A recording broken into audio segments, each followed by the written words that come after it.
beliau. Kita semua bersyukur hari ini kita bisa bertemu bersama ya, walaupun secara online. Kedua, salawat dan salam kita sampaikan ke hadirat Rasulullah Sallallahu Alaihi Wasallam atas perjuangan dan jerih payah beliau kita bisa menikmati Islam sampai saat ini.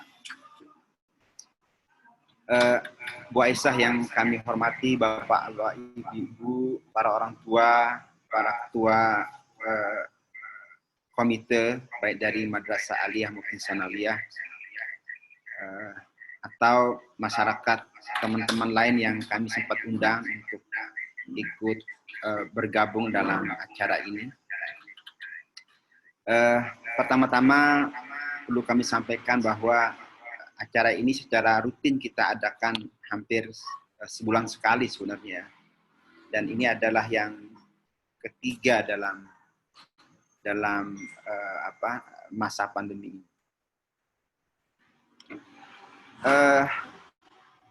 Kalau kita bicara Islam, tentu banyak sekali hal-hal yang luar biasa, yang hampir semua hal yang ada dalam Islam itu, bukan hampir, semua hal yang ada dalam Islam adalah hal yang luar biasa, termasuk ajaran tentang bagaimana mendidik, bagaimana kita bersikap, dan seterusnya.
Jaringannya kurang begitu baik, Bu. Jadi kadang-kadang sering putus nih, mohon maaf. Ya, saya lanjutkan, Bu.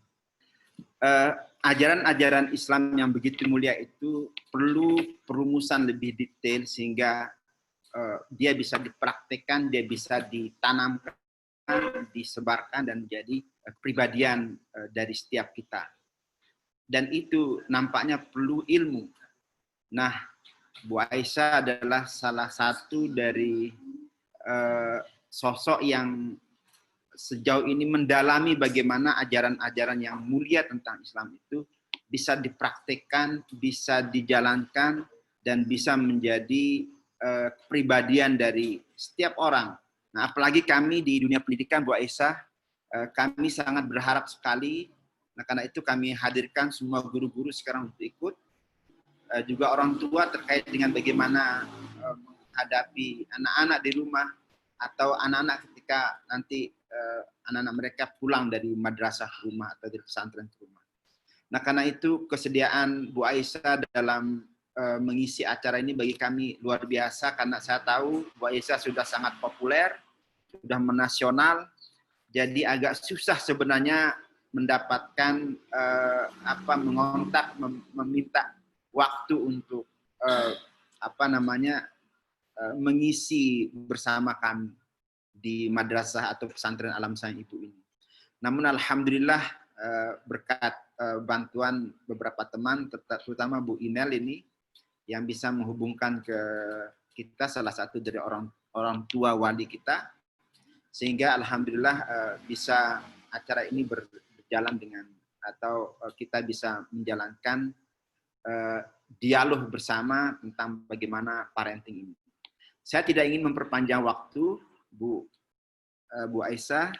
Yang jelas kami sangat berterima kasih atas waktunya dan kami mohon diberi satu wawasan, satu pengetahuan dan bahkan keterampilan. Saya nggak tahu nanti gimana caranya dengan pendekatan Zoom ini agar guru-guru kami, karena kami ini pesantren Bu Aisyah, jadi guru-guru sudah sebagai orang tua, mereka adalah pengganti orang tua mereka di rumah, sekarang menjadi orang tua anak-anak yang ada di madrasah ini.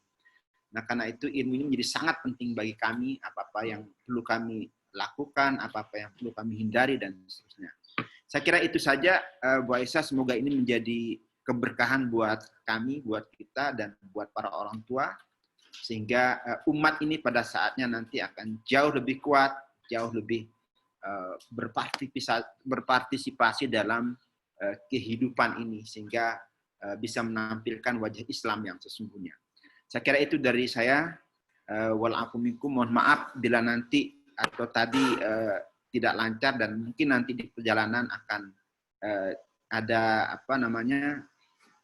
jaringan-jaringan yang terganggu. Saya mohon maaf, tapi mudah-mudahan itu tidak ada, dan karena itu saya mohon berdoa dari Bapak Ibu semuanya.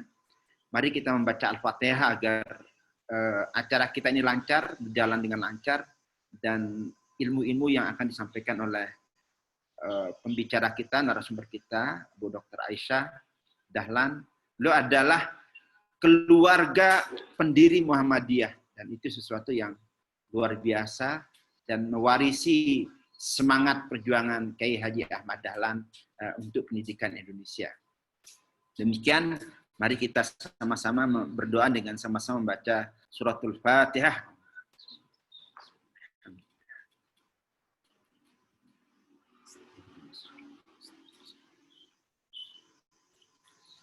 Walafu minkum, wabillahi taufiq wal hidayah. Wassalamualaikum warahmatullahi wabarakatuh. Syukran jazakumullah, saya ucapkan pada Ustadz Jamaluddin MID, merupakan pimpinan dari Pesantren Alam Sayang Ibu. Selanjutnya adalah penyampaian materi Zoom Parenting pada hari ini yang dengan tema Toxic and Hyper Parent. Kepada Dr. Aisyah Dahlan, saya persilahkan.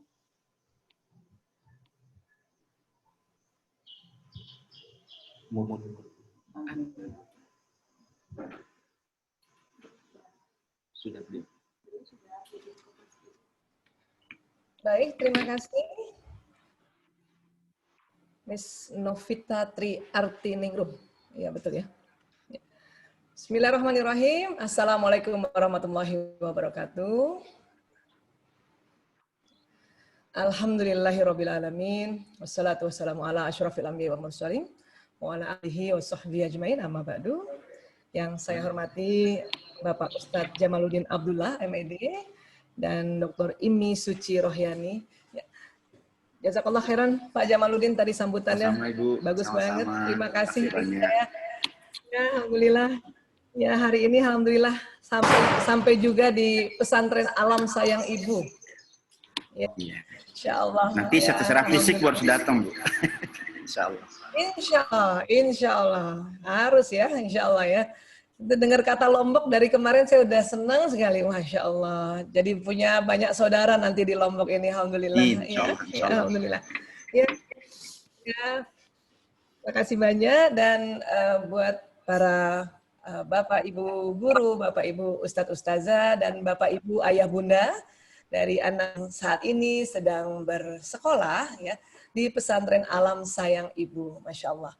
Dan ini milad yang ke-6 ya, ke-6 apa 5? 6 ya, Insya Allah ya. Ya. Baik, dan saya hormati juga Kepala Madrasah Aliyah, ya, Yunanis SPDI, Kepala Madrasah Sanawiyah Stranova SE, dan kemudian Ketua Komite Aliyah ya. Ini Bapak atau Ibu nih? Bapak Ruju Rahmat ya. Kemudian Bapak Ruju. Ya, Bapak Haji Bapak Ruju, maaf ini. Soalnya namanya unik itu ya. Bisa buat laki ya. Baik, dan Ketua Komite Tsanawiyah Bapak Usman SH dan semua wali kelas 7 sampai 12 ya. Alhamdulillah. Ini ininya belum pendidikannya di pesantren apa melewat online juga? Enggak, sekarang kita ada lockdown di madrasah. Jadi anak-anak sejak Juli itu sudah. Ya, karena ya, baik. Ya, terima kasih. Insya Allah semuanya sehat walafiat ya. Insya Allah. Baik, saya dapat amanah dari panitia untuk membahas dan hyperparenting. Ya.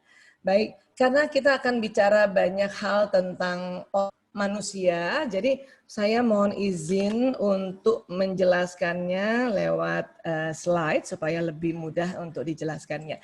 Ya, Pak Jamal, Bapak Ibu semuanya, saya mohon izin untuk share screen terlebih dahulu ya. Silakan Bu Isa. Ya, baik. Insya Allah sudah terlihat, sudah belum. Baik, terima kasih. Ya, sudah. Ya, bismillahirrahmanirrahim, kita mulai ya. Ya. Baik, saya memang selama ini sejak tahun 98 bekerja sebagai dokter penanggulangan narkoba dan HIV. 5 tahun terakhir juga saya menangani pasien LGBT ya, dan dari situlah makanya saya selalu termotivasi untuk berbagi supaya supaya Ananda kita semua itu ya, karena itu semua mafia ya, narkoba juga mafia, LGBT juga ada mafianya kan seperti itu. Dan saya sekitar 22 tahun untuk mengurus anak-anak yang bermasalah, itu saya berbagi pada orang tua, Bapak Ibu guru agar bisa menjaga Ananda tetap berada di jalan yang baik, jalan yang benar, dan jalan yang pantas ya. Dan hari ini kita bicara ya, cuman saya balik ya panitia punten, saya bicara dulu hyperparenting dan toxic parent karena dia urutannya seperti itu, hyperparenting dulu, dan hyperparenting ini kalau tidak terkendali menjadi toxic parents ya. Ini sebuah istilah yang mendunia sebetulnya, yang memberitahu pada kita bahwa ada pola asuh yang terlalu hiper ya, dan akhirnya bikin toksik, bikin racun dan meracuni anak-anak. Nah ini bahaya ini, karena kalau nanti meracuni anak-anak keluar rumah, di luar rumah ini sekarang banyak bahaya, termasuk virus corona ya. Baik, ya hyperparenting. Nah istilahnya ini hyperparenting ini apa sih? Gitu ya. Hyperparenting ini sebuah penerapan pola asuh yang seringkali dilakukan di luar kontrol, meskipun orang tua memiliki tujuan yang terbaik. Ya, kontrol segalanya, ya, keterlaluan saya bilang sekarang ya.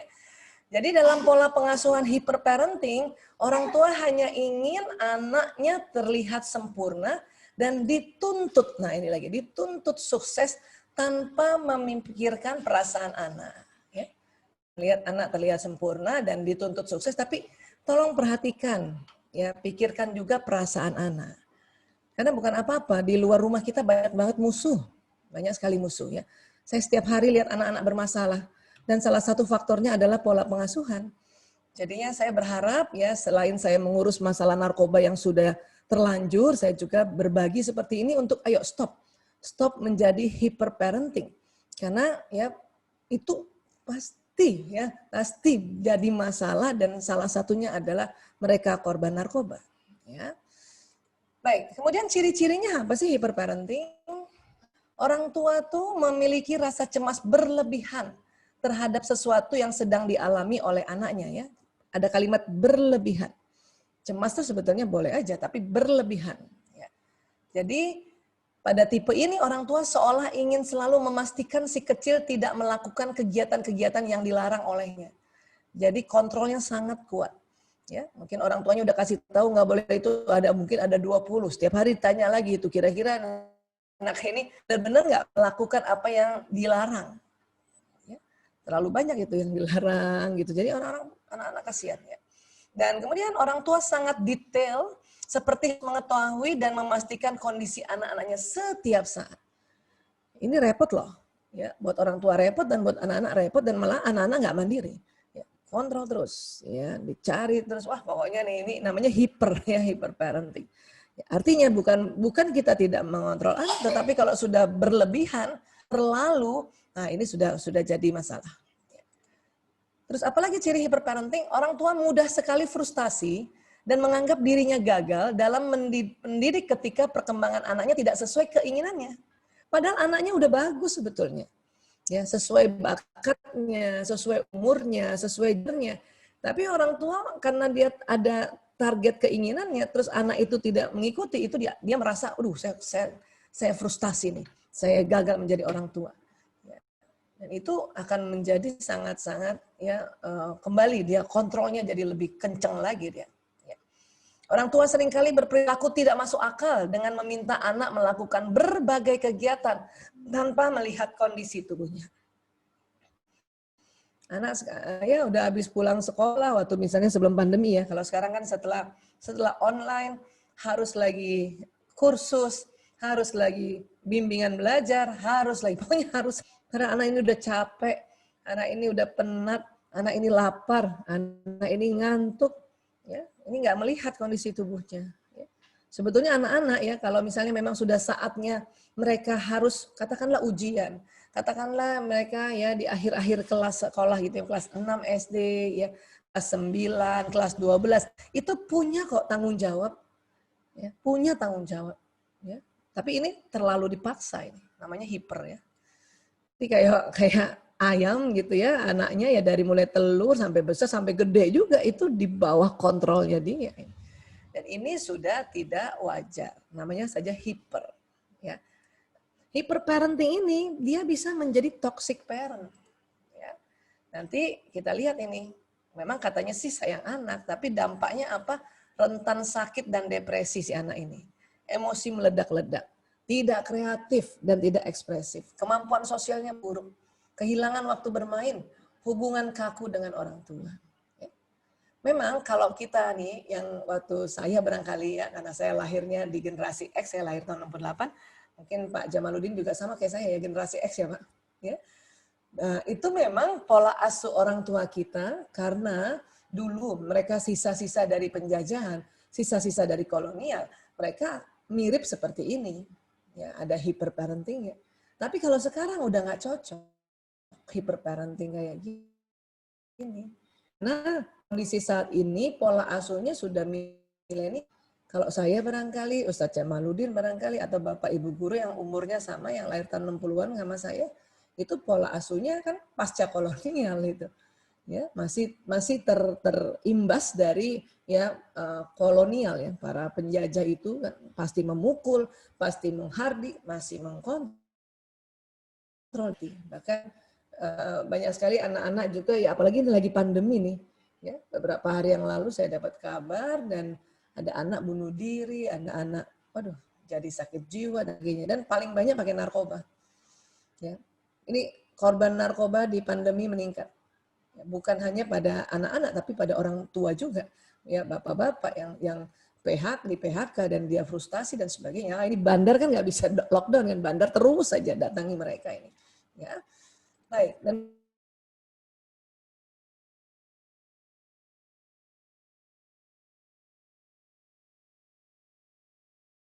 darinya, ya, apa sih kan orang tua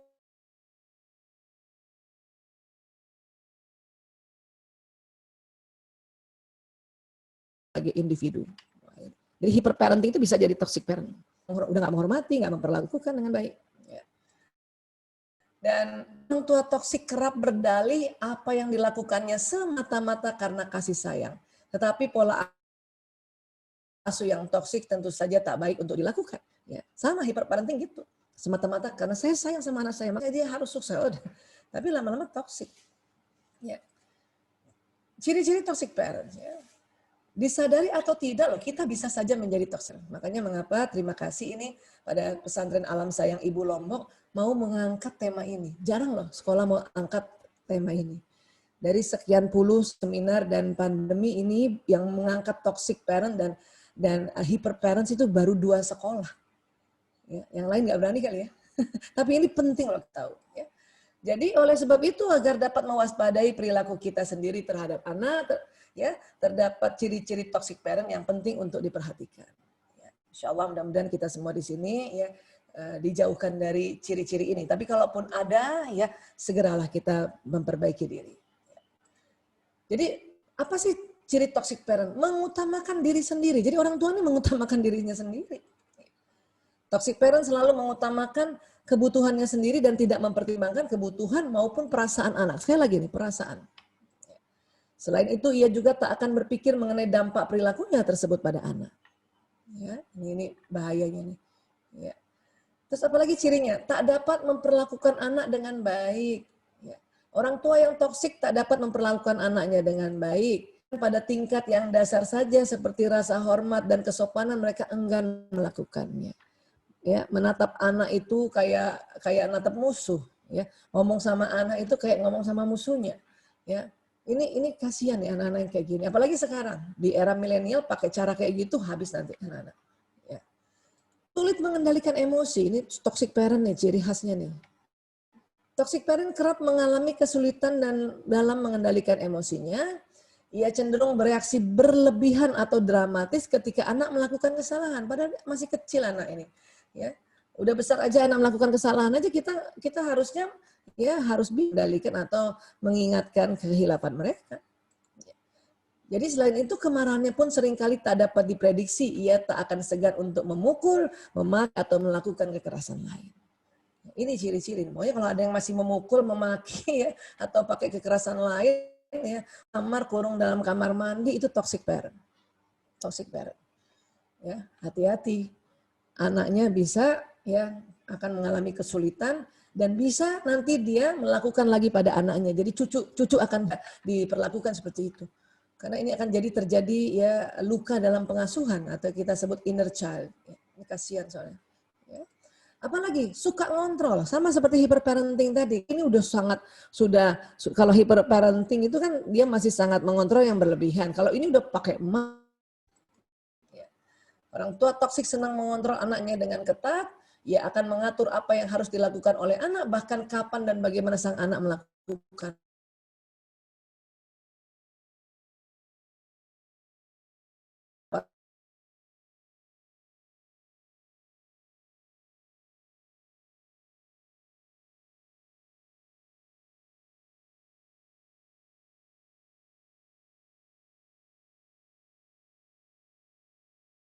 Tapi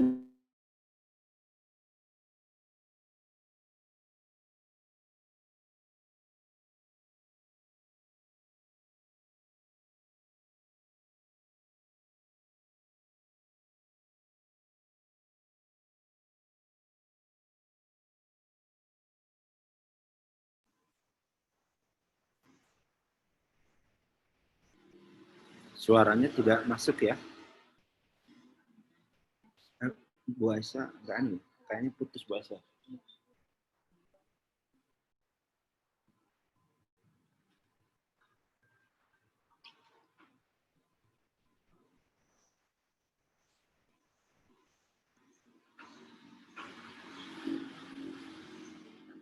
Iya, iya punya Bu Aisyah.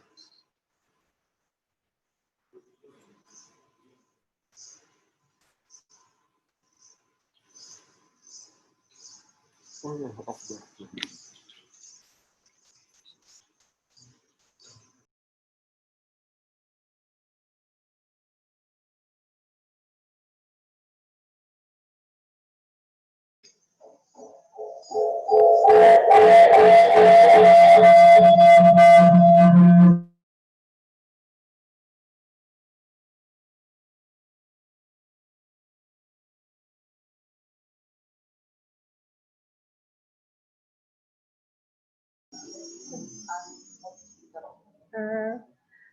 Maaf Ayah Bunda, sedang ada gangguan dari jaringan Dr. Aisyah. Jadi sambil menunggu, nanti Ayah Bunda bisa mengajukan pertanyaan lewat raise hand atau chat.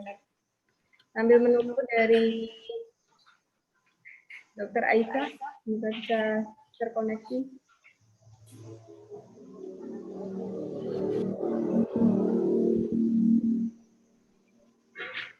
Saya ucapkan selamat bergabung kepada ayah bunda yang mungkin baru masuk dari wali atau keluarga dari Nunda Denda Pesantren Alam Sayang Ibu. Selamat bergabung dalam kegiatan parenting yang ketiga sebagai rangkaian dari Milad Pesantren Alam Sayang Ibu yang ke-6 dan Hari Santri yang bertepatan kemarin tanggal 22 Oktober tahun 2020.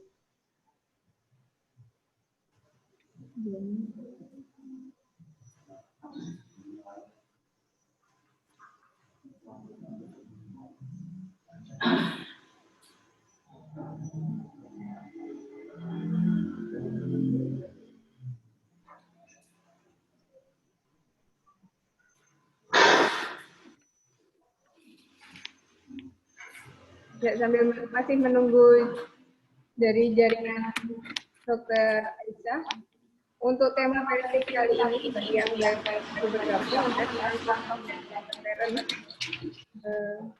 yang mungkin jarang dibahas, dan alhamdulillah kali ini bisa dibahas bersama dengan Dr. Aisyah Dahlan. Karena kita tahu orang tua sangat penting dalam melakukan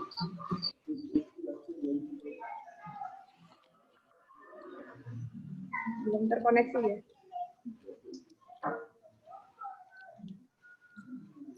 Jadi gangguan jaringan.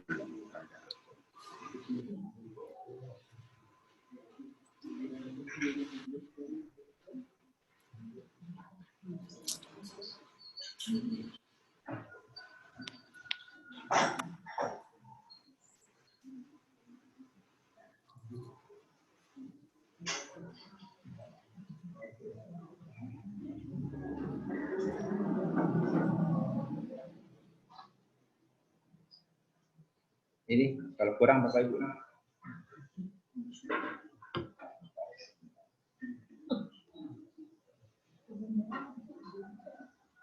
Masa kedengaran?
Sambil ini saya nyampein ya, sambil dulu ya.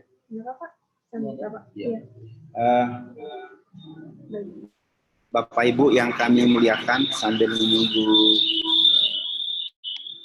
Ibu Dr. Aisyah terkoneksi kembali, saya sedikit menyampaikan. Assalamualaikum. Ya, sudah ya, alhamdulillah. Iya, mohon maaf ini ternyata jauh Jakarta Lombok. Mohon maaf ini terputus ya, insyaallah. Gak apa-apa Bu, silakan. Gak apa-apa Bu Aisyah. Ya, baik. Mudah-mudahan saya sudah, ya mudah-mudahan ini Bismillah ini ya. Ya Allah, jadi terhilang, terputus ya. Baik, terima kasih Ustadz Jurdin, Bapak, Ibu, Ayah, Bunda semuanya. Ya, saya lanjut ya, Bismillah ya. Saya share screen lagi. Ya, mudah-mudahan lancar. Ya. Baik, ya kita tadi masih membahas ciri-ciri tentang toxic parent ya. Jadi ini ciri yang selalu menyalahkan anak ya. Pokoknya apa-apa anak yang salah, padahal orang tuanya yang lupa, orang tuanya. Selain itu apapun usaha dan hasil yang dilakukan oleh anak tak pernah cukup baginya. Ya ini toxic parent. Dan orang tua selalu mencari kesalahan dan jarang mengapresiasi anak ya. Ini pada sama anak kandungnya loh. gimana sama anak orang lain ya? Atau jangan-jangan sama anak orang lain dia lebih baik lagi ya. Ya ini kadang-kadang ada loh, sering ada pada orang tua tuh seperti itu, rasanya sama anak kok dia kayaknya jahat banget gitu, tapi sama anak orang lain kok dia baik ya, ini yang bahaya. Ya. Kemudian apalagi sering mempermalukan anak. Orang tua yang toksik juga kerap memperlakukan anaknya dengan sangat buruk, ya akan mengejek, merendahkan, memukul, memaki atau meneriaki anak di depan orang lain, terutama teman-temannya, sehingga anak merasa sangat malu. Ya, ini kasihan ini anak-anak, sangat malu kan nanti diejek dan sebagainya. Ya untung kalau teman-temannya baik dan teman-temannya ngerti bahwa orang tuanya yang toksik, bukan anaknya yang salah, bukan teman yang salah. Ya. Kemudian merasa bersaing dengan anak. Ya ini ada orang tua kok merasa bersaing dengan anaknya. Bukan hanya selalu merasa benar, toxic parent juga akan bertindak seperti orang yang sedang bersaing dengan anaknya. Ya. So, ya. Nauzubillah. Jadi alih-alih menyemangati dan merasa bahagia atas keberhasilan anak, ia malah membuat anaknya down, mengabaikannya dan merasa tak suka jika anak senang. Ya. Tapi saya sering kok lihat begini nih, makanya anak dan paling sering juga larinya ke narkoba. Ya. Baik, dan orang tua yang masuk kategori toxic parent biasanya ada gangguan di otaknya. Ya, bisa juga karena ada. Karena kalau otaknya bagus atau sehat, harusnya nggak toxic parent. Tapi kalau hyperparenting masih bisa. Tapi kalau toxic parent ini biasanya ada gangguan di otak. Traumanya ini bukan trauma jatuh atau trauma kapitis ya, benturan dan sebagainya. Tetapi juga trauma masa kecilnya juga. Ya, orang tua mungkin juga punya luka pada pengasuhan pada saat mereka anak-anak yang disebutnya inner child. Ini betulin orang tuanya dia nggak bakal bisa nih. Ya, toxic parent akan berlanjut terus. Ya. Baik, sekarang kita ya setelah kita tahu ciri-ciri hyperparenting, toxic parent, ya kita mencoba untuk ya Bismillah ya Allah untuk kita menjadi orang tua yang bijaksana. Ya. Baik, kita akan bicara tentang otak manusia. Ini otak manusia. Allah ciptakan otak manusia di dalam kepala. Ya, ada otak besar, ada otak kecil. Dan ukuran otak laki-laki lebih berat 100 gram dibanding otak perempuan. Jadi otak laki-laki itu range-nya antara 1,5 kilo sampai 1,6 kilo, perempuan 1,3 sampai 1,4. Jadi memang Allah sudah membuat otak laki-laki itu lebih berat dari perempuan. Ya. Kemudian ini kita lihat dari samping kiri ada otak besar, ada otak kecil. Ya. Kemudian kalau kita lihat dari atas, ini bagian dahi di depan ini ya. Ini kita dibagi oleh Allah, didesain ya. Ini terbelah ini memang. Yang sebelah sini ini disebutnya belahan kanan, sebelah sini disebut belahan kiri. Kalau kita lihat otak ini Allah gulung-gulung ini, digulung ini. Kenapa? Di dalamnya ini kabel banyak. Satu girus ini jutaan atau ya kabel ini di sini nih. Ya, kabel-kabel yang digulung. Di dalamnya ini ada sekitar 100 miliar sel neuron atau sel otak. Satu sel neuron kayak satu komputer tercanggih dan kabelnya panjang-panjang. Dan Allah gulung ini. Ya, Allah gulung. Jadi pernah diprediksikan oleh ahli anatomi, ya, ahli anatomi dunia, kalau otak kita, ya, Tuhan kata dia gitu ya, Tuhan tidak gulung, dibikin panjang, itu bisa panjangnya Jakarta Bali. Ya, Jakarta Bali, nggak sampai Lombok ya. Jakarta Bali, pulang pergi itu. Saking panjangnya otak manusia itu. Lain oleh Allah digulung. Saking luar biasanya. Nanti di dalamnya ini akan jalan pembuluh darah. Ya. Nah ini. Nah. Kemudian ada teori atau ada penemuan mengatakan bahwa otak manusia, pikiran manusia ini ya terjadi memiliki dua jenis pikiran. Ada pikiran sadar, ada yang disebut juga pikiran bawah sadar. Walaupun satu kesepakatan ya. Kedua pikiran ini saling berkomunikasi dan bekerja dalam waktu bersamaan secara paralel. Mungkin Bapak Ibu guru, Bapak Ayah Bunda pernah dengar ya pikiran sadar, pikiran bawah sadar. Itu ada orang bilang conscious mind dan subconscious mind. Ya. Nah, conscious mind dan subconscious mind kalau diibaratkan di dalam sebuah ya gunung es di tengah lautan, conscious mind atau pikiran atau jiwa yang sadar itu yang di atas. Kalau kita lihat ke bawahnya itu lebih besar yang di bawah. Ini makanya disebut subconscious mind, pikiran bawah sadar atau jiwa bawah sadar. Ya, ini. Jadi dia lebih luas. Ya. Dan dikatakan oleh para ahli, jiwa sadar atau conscious mind itu ya kekuatan powernya untuk membuat sebuah perilaku itu hanya 10%. Ada juga yang mengatakan 12%. Tapi yang subconscious mind ini bisa sampai 90% kekuatannya. Untuk apa? Membentuk sebuah perilaku. Membentuk ini apa Bu Aisyah? Conscious mind ini reasoning, critical thinking, logical thinking, atau pikiran-pikiran. Atau kalau kita baru belajar sesuatu gitu ya. Misalnya nih hari ini kita belajar seminar tentang toxic parent atau hyper parenting, kita baru satu kali dengar, itu baru masuk di conscious mind.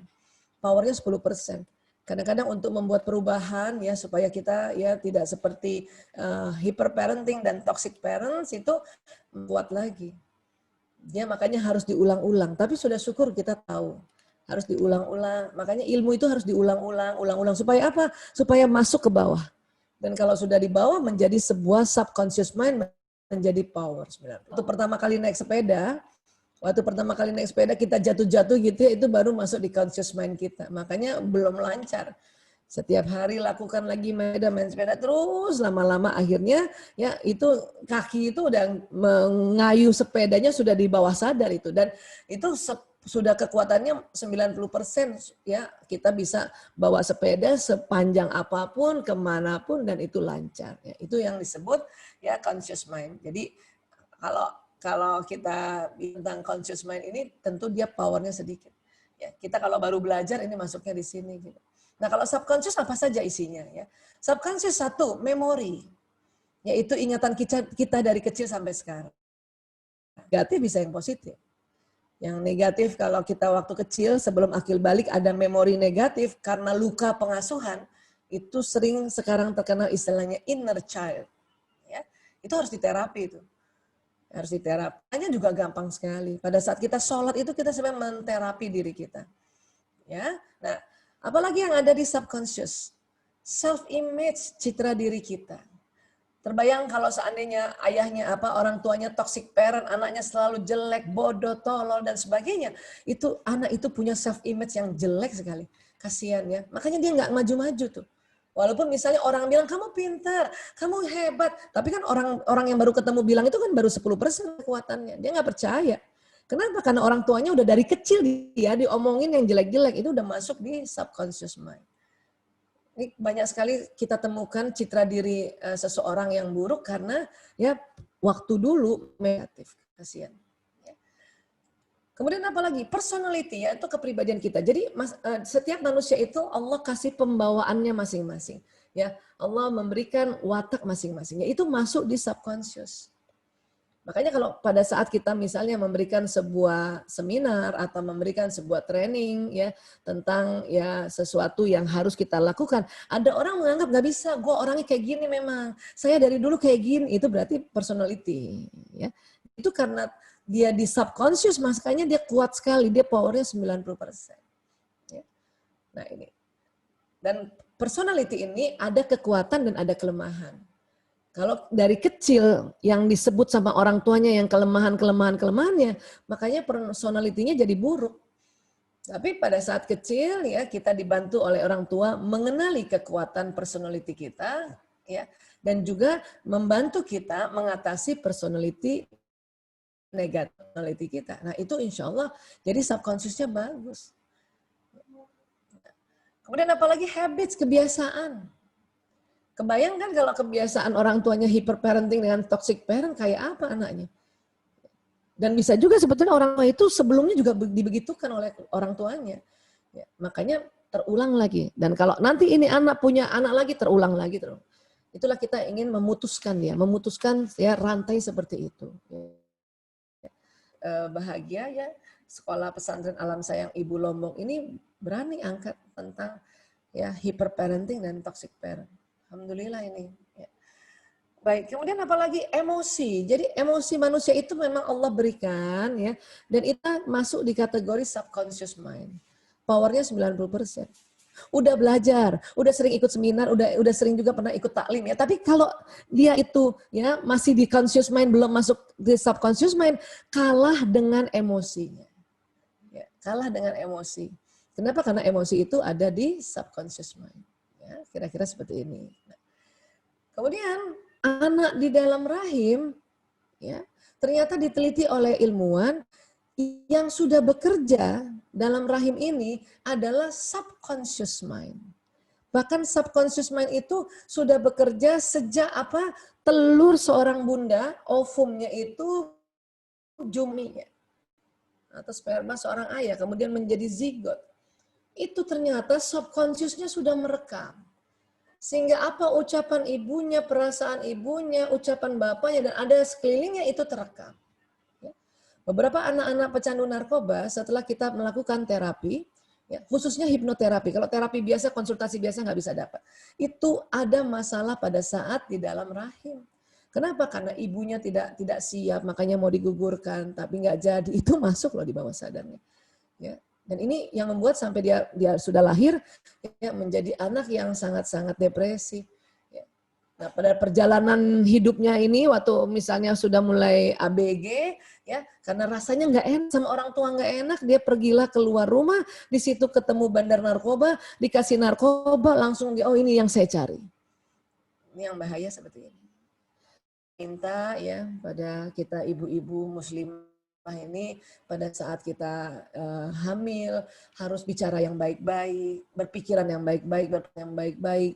Diminta harus setiap hari baca Quran, ya. Wah, pokoknya deh. Ya, kenapa? Karena memang ini bawah sadar udah bekerja. Sampai kapan bawah sadar bekerja? Dari anak dalam rahim sampai usia 3 tahun, itu subconscious mereka yang bekerja. Ya, sehingga ya mudah sekali anak-anak ini ya mantem, ada barangkali ya 3 meter dari dia itu masuk loh. Jadi ini yang penting kita pahami ya. Baik. Dan kemudian kalau di dalam rahim ini di usia kehamilan 9 bulan otak nih bentuk dan fungsi otak sudah semakin sempurna. Koneksi sel saraf semakin bertambah banyak dengan adanya stimulasi dari ibunya. Jadi otak janin ini sudah mulai bekerja.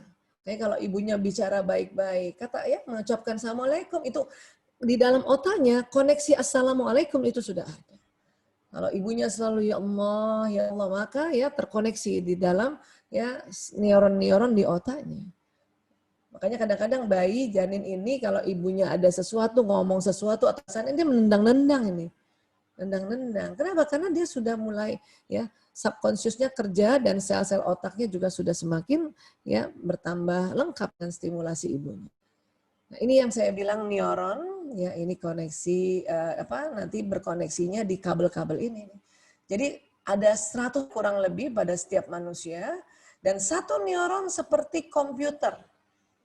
Bahkan kata para ahli, satu neuron itu kerjanya seperti satu komputer zamannya. Itulah makanya Nabi ya bersabda bahwa didiklah anakmu sesuai zamannya. Kenapa? Karena memang otaknya juga beda. Saya punya 100 miliar ya, Ustadz Jamaluddin punya 100 miliar, anak-anak kita yang kita bina juga punya 100 miliar. Tapi mereka, apanya canggihnya Bu Aisyah? Daya tampung memorinya. Sebagaimana komputer zaman saya dulu dengan dibanding sekarang, waduh kalah banget daya tampung. Ya, itulah makanya dikatakan lebih canggih. Zaman dulu itu ya kalau kita lihat komputer kita rusak atau TV kita rusak, kalau ingat ayah bunda yang sama mungkin umurnya sama saya, pernah ingat nggak kalau televisinya rusak untuk benar itu dipukul televisinya? Ya. Saya pernah itu nonton televisi gitu ya, kemudian TV-nya goyang-goyang gitu kan, terus kata ibu saya dipukul. Apalagi ibu saya kan logat Makassarnya kencang banget, pukul nak, ya dipukul, bener loh. Tapi coba mana sekarang, boleh televisi dipukul, ya komputer sekarang dipukul, laptop sekarang dipukul. Sama zaman dulu juga televisi teknologinya dipukul jadi benar. Kita juga zaman dulu anak-anak kita nih usia kayak kita dipukul benar gitu. Sekarang nggak bisa. Ya. Kenapa? Karena memang neuron mereka ada perbedaannya. Ya. Hanya kelemahan mereka lebih rentan. Kalau otak kayak saya, otak kayak Ustadz Jamaluddin dan Bapak Ibu guru, ayah bunda yang seumuran sama saya, ini otak kita nih ya itu kuat banget, bandel sekali. Sama seperti teknologi zaman dulu. Ya, Tapi anak sekarang digertak saja udah masalah. Ya, listrik yang jalan di sini, ini ada listrik nih. Jadi bayangkan ini satu komputer atau ini laptop, ya. Ini kabel. Ini kabelnya yang ke stop kontak. Dan kerennya kalau misalnya laptop biasa aja kabel ke stop kontaknya cuma satu, ini masih apa?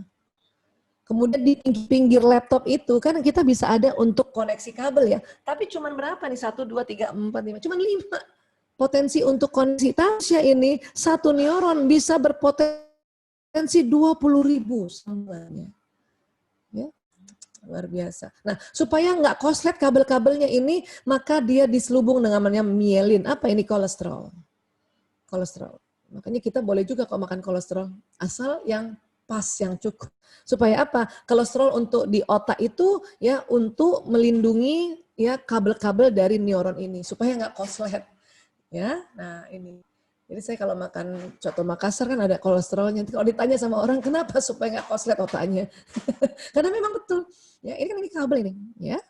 Nah, jadi kemudian di dalam otak saja ini mulai terangkai nih. Ini kita lihat gambarnya saja ya, kalau tulisannya terlalu. Ya, ini mulai terangkai. Pada saat dalam rahimnya saja itu, ya Allah sudah bikin rangkaian-rangkaiannya pada saat ibunya bicara, bapaknya bicara dan sebagainya. Makanya setelah dia lahir, bayi itu sudah ada sambungannya beberapa neuronnya. Pas dia lahir, kemudian orang tuanya ajarin sesuatu, ajarin bicara dan sebagainya. Kemudian makanya ya dapat informasi dari ya para bapak ibu gurunya, para ustadz-ustadz itu tersambung, dia tersambung. Jadi kita lihat ya dalam satu hari itu ada 2 juta informasi per detik masuk di otak. 2 tahap melihat, mendengar, merasa, meraba dan ya bukan hanya yang terlihat secara jasadnya yang kelihatan, yang syahada, tapi yang energi ini masuk. Ya, bayangin energi dari gadget apa segala itu masuk di otak kita itu. Ya, bayangkan itu per detik 2 juta informasi. Dan kemudian tersambung, terjadi sambungan-sambungan listrik di dalam otak ini. Jadi seandainya nih Anda kita ya, Assalamualaikum, nah itu nanti sambungin ya, Assalamualaikumnya nyambung ya.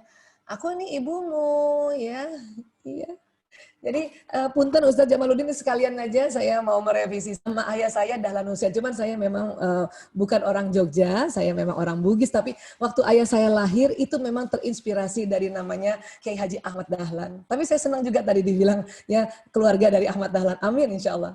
Tapi justru suami saya yang dia keluarga dari Ahmad Dahlan, keluarga dari Muhammadiyah ya. Tapi itu benar banget jadinya alhamdulillah ya. Namanya sudah keturunannya Ahmad Dahlan, tapi justru suaminya yang keturunan Ahmad Dahlan ya. Itulah saya ya. Baik. Misalnya memberikan nama pada anak, kemudian kita memperkenalkan diri kita pada anak, itu akan tersambung. Kemudian memperkenalkan benda-benda ya, sebagaimana Allah memperkenalkan benda-benda pada Nabi Adam alaihissalam, itu ternyata terjadi sambungan-sambungan koneksi. Ya, jadi kalau dan ini sambungannya sudah tersambung, misalnya sudah pertama kali kecil ya, terus diulang lagi ini buku, maka sambungannya berulang-ulang. Sehingga sambungannya jauh lebih kuat. Itulah makanya dalam proses belajar harus mengulang-ulang pembelajaran itu, ya, supaya sambungannya kuat. Ya. Jadi kalau misalnya kan anak diulang-ulang 1 tambah 1 2, 1 tambah 1 2 itu jadi sambungannya berulang dan kuat, jadinya lebih kuat, lebih tebal, ya. Begitu juga kalau kita mau hafal Quran, makanya ada ya murojaah gitu. Itu untuk memperkuat. Ya, ini yang terjadi di otak kita, termasuk anak-anak kita, dan termasuk siapa saja semua manusia, bahkan hewan golongan mamalia juga terjadi sambungan neuron seperti ini. Ya. Baik. Dan kemudian ya, ketika bayi dilahirkan ada sekitar 100 miliar neuron yang terbentuk. Sehingga ukuran otak bayi sudah mencapai 60% dari ukuran otak dewasanya. Jadi memang sudah ada 100 miliar. Ya, bayi kayak gini aja ini sudah ada 100 miliar dan sudah mulai ada sambungan-sambungannya. Ya. Kemudian pada 75% perkembangan otak anak terjadi sebelum usia 3 tahun. Dan kemudian 90% perkembangan otak anak terjadi sebelum usia 5 tahun. Ini kebayangan kalau anak kita ya, tahun orang tuanya toksik, kayak apa itu isi otaknya itu? Pasti tentang sesuatu yang luka, kesedihan, kemarahan, kejengkelan. Aduh, kasihan. Ya. Dan ini Liz Elliot PhD, ini seorang neuroscientist dari Medical School Chicago, ya.